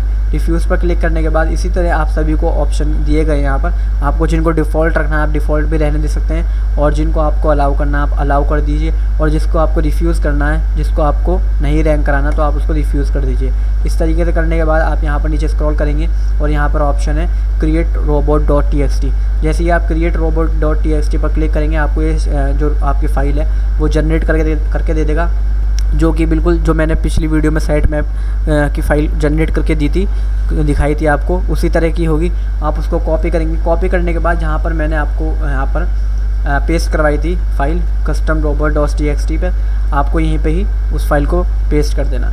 इसी तरीके से आपको अपने रोबोट.txt का यूज़ करना है, जिससे कि आपकी जो वेबसाइट है उसकी रैंकिंग ग्रो होगी, और जिस वेबसाइट पर या जिस सर्च इंजन पर आप अपनी वेबसाइट को रैंक नहीं कराना चाहते, आप इसकी मदद से उस सर्च इंजन को डिसअलाउ कर सकते हैं, जिससे जो उसका बॉट होगा वो आपकी वेबसाइट पर एक्सेस नहीं कर पाएगा। ठीक है, यहाँ पर कुछ बातें लिखी हैं रोबोट.txt के बारे में, आप यहाँ पर पढ़ सकते हैं। मैं आपको नीचे डिस्क्रिप्शन में लिंक दे दूँगा। आई होप आपको आज की वीडियो पसंद आई होगी, और आज की वीडियो आपको पसंद आई है तो हमारे चैनल को सब्सक्राइब कीजिए, हमारी वीडियो को लाइक कीजिए, और मिलते हैं नेक्स्ट वीडियो में। दोस्तों, आप सभी का हमारे यूट्यूब चैनल इसके ट्यूटोरियल में स्वागत है, और आज हम बात करेंगे ओपन ग्राफ मेटा टैग्स की, जो कि हमारी ऑन पेज एक्टिविटीज़ जो हमारी चल रही थी उसकी आज की लास्ट क्लास है।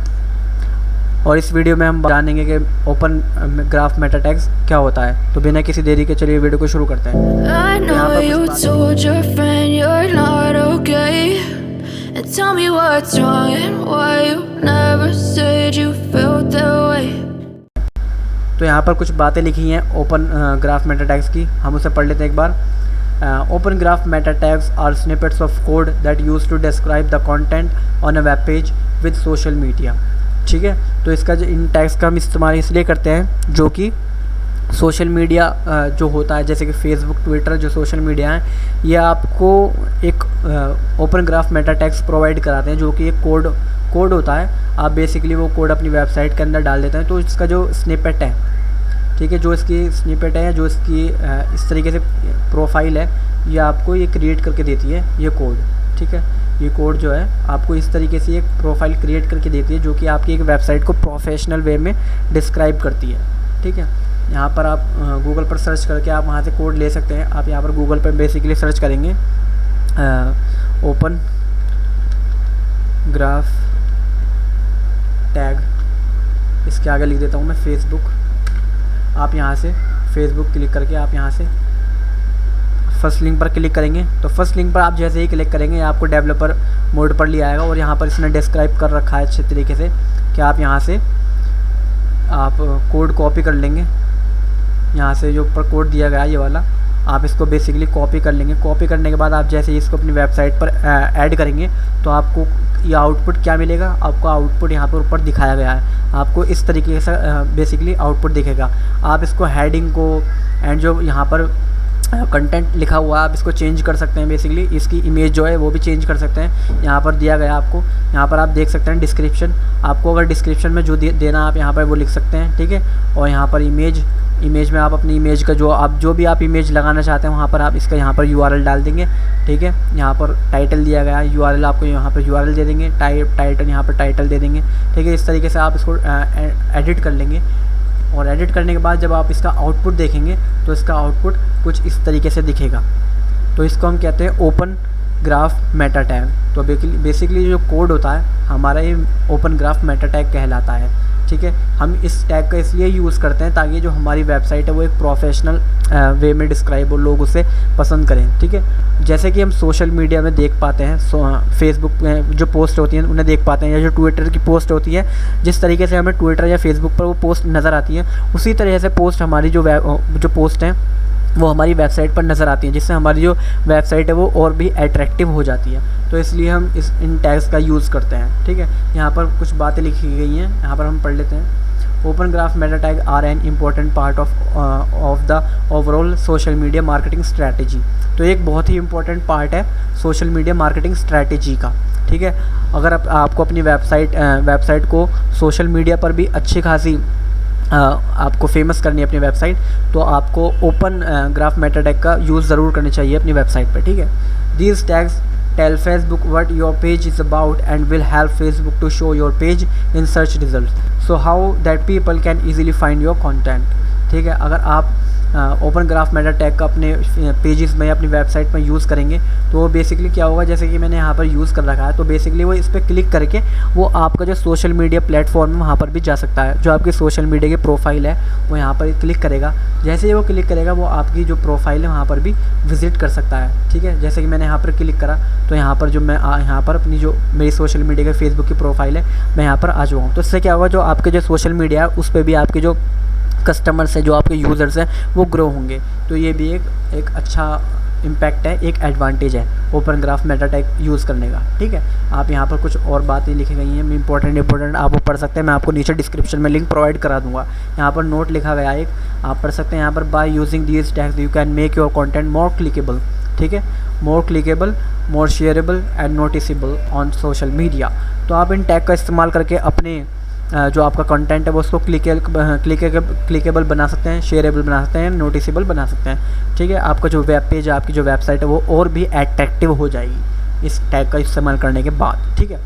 यहाँ पर और कुछ बातें लिखी गई हैं। Why open graph tag is important. Open graph tag is a set of meta data that you can use to control how your content looks when it's on social media. They make it possible for you to specify things like the title, description and image that will be used when someone shares your content, ठीक है। यहाँ पर और भी important बातें दी गई हैं, यहाँ पर देख सकते हैं they are many advantages of using meta, ठीक है। यहाँ पर दिए गए हैं एडवांटेजेस, ठीक है। Open graph meta tags use करने के क्या क्या फ़ायदे हैं, यहाँ पर वो फ़ायदे दिए गए हैं, ठीक है।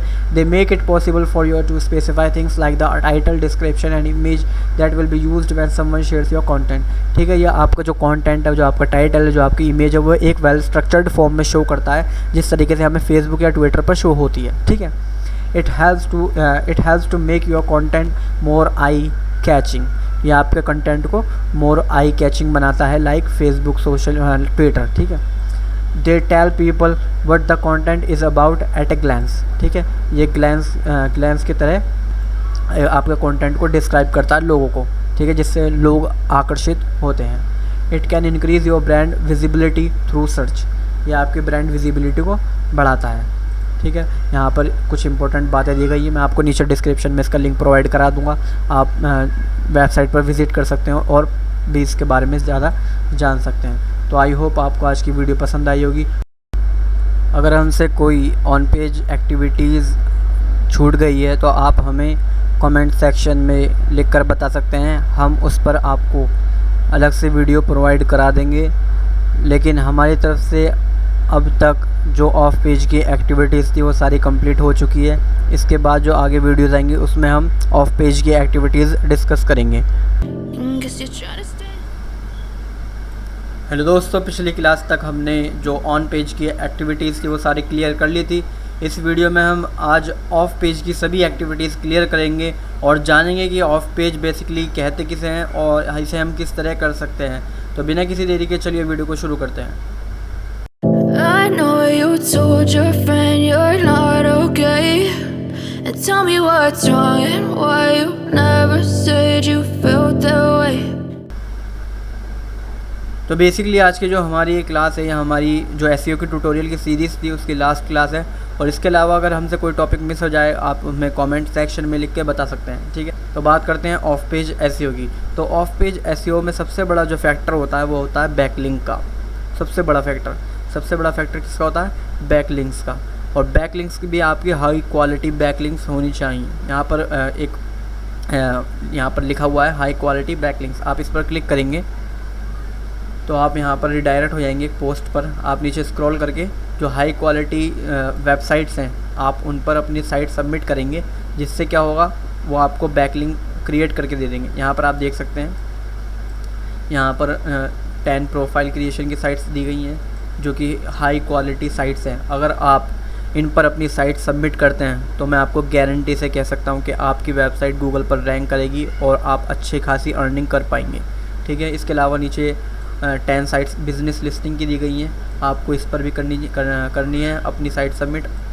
और यहाँ पर दी गई है सोशल बुक मार्किंग साइट्स, ठीक है, आपको इस पर भी करनी है। बेसिकली जो हमारे पास बैकलिंक होती हैं वो 2 टाइप्स की होती हैं। पहली होती है नो फॉलो बैकलिंक एंड दूसरी होती है डू फॉलो बैकलिंक। तो जो नो फॉलो बैकलिंक होती है उसमें जो साइट की अथॉरिटी होती है वो आपको पास आउट नहीं करती, उससे आपको कोई बेनिफिट नहीं होता। अगर आप नो फॉलो बैकलिंक है आपकी तो उससे आपको कोई बेनिफिट नहीं होगा।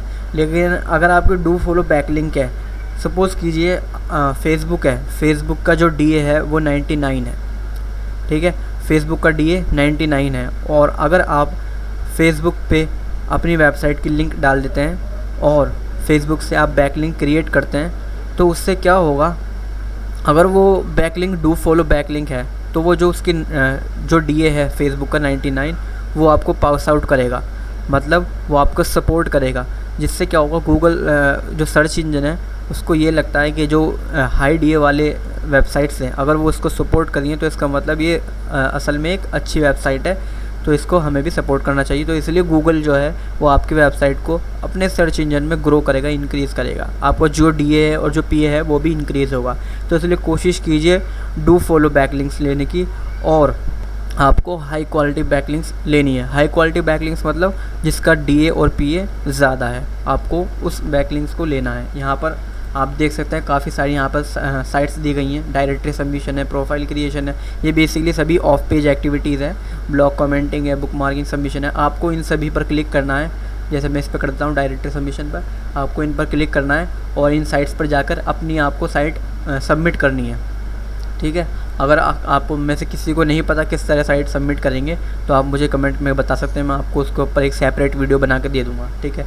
लेकिन इस वीडियो में हम सिर्फ यही डिस्कस करेंगे कि ऑफ पेज है क्या, ठीक है। यहाँ पर आपको काफ़ी सारी साइट्स मिल जाएंगी जो कि हाई क्वालिटी साइट्स हैं। आपको इन साइट्स को ओपन करना है। ओपन करने के बाद आपको अपनी साइट इन साइट्स पे पब्लिश करनी है, सबमिट करनी है। जिससे क्या होगा, इस पे इन साइट्स पे आपकी बैकलिंक क्रिएट हो जाएगी और जो आपका DA है वो इंक्रीज़ होगा, और DA इंक्रीज़ होने के साथ साथ आपकी जो वेबसाइट की रैंकिंग है सर्च इंजन पर वो भी इंक्रीज़ होगी, ठीक है। आप नीचे यहाँ पर स्क्रॉल करेंगे और यहाँ पर आप डाउनलोड साइट्स लिस्ट का ऑप्शन है। यहाँ पर आप जैसे ही इस पर क्लिक करेंगे तो आपको एक ये पॉपअप दे देगा।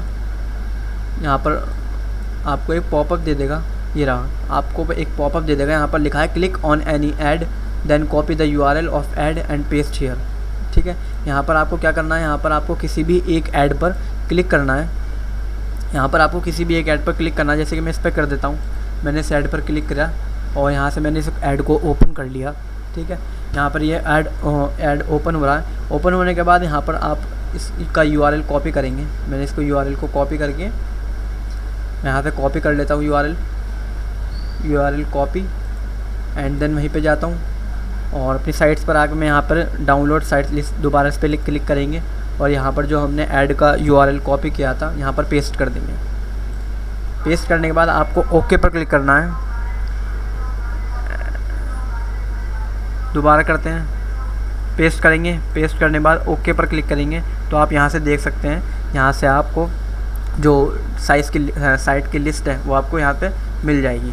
इसी तरीके से आप यहाँ पर blog commenting, profile creation, article submission, forum posting सभी साइट्स पर क्लिक करेंगे। मैं यहाँ से इस पर ब्लॉग कमेंटिंग पर क्लिक करता हूँ और यहाँ पर नीचे स्क्रॉल करते हैं और नीचे स्क्रॉल करने के बाद आप यहाँ से देख सकते हैं, यहाँ पर आपको ब्लॉग कमेंटिंग की साइट्स मिल जाती हैं, ठीक है। आपको इन्हें ओपन करना है। इन्हें ओपन करने के बाद आप यहाँ पर ब्लॉग कमेंटिंग कर सकते हैं। तो बेसिकली ये सभी भी ऑफ पेज की एक्टिविटीज़ है, ठीक है। आप ये सब एक्टिविटीज़ परफॉर्म करके अपना ऑफ पेज जो है वो SEO के पर्पज़ से एक हाई क्वालिटी आप अपनी साइट को क्रिएट कर सकते हैं, जिससे आपकी वेबसाइट का SEO एक बहुत ही अच्छा SEO हो जाएगा, ठीक है। आपको ज़रूर इस एक्टिविटीज़ को करना चाहिए। अगर आपको फिर भी कोई डाउट आता है या कोई आपको क्वेश्चन आता है तो आप मुझे कमेंट में करके बता सकते हैं। मैं आपका जो डाउट है वो पूरा सॉल्व करने की कोशिश करूँगा, ठीक है।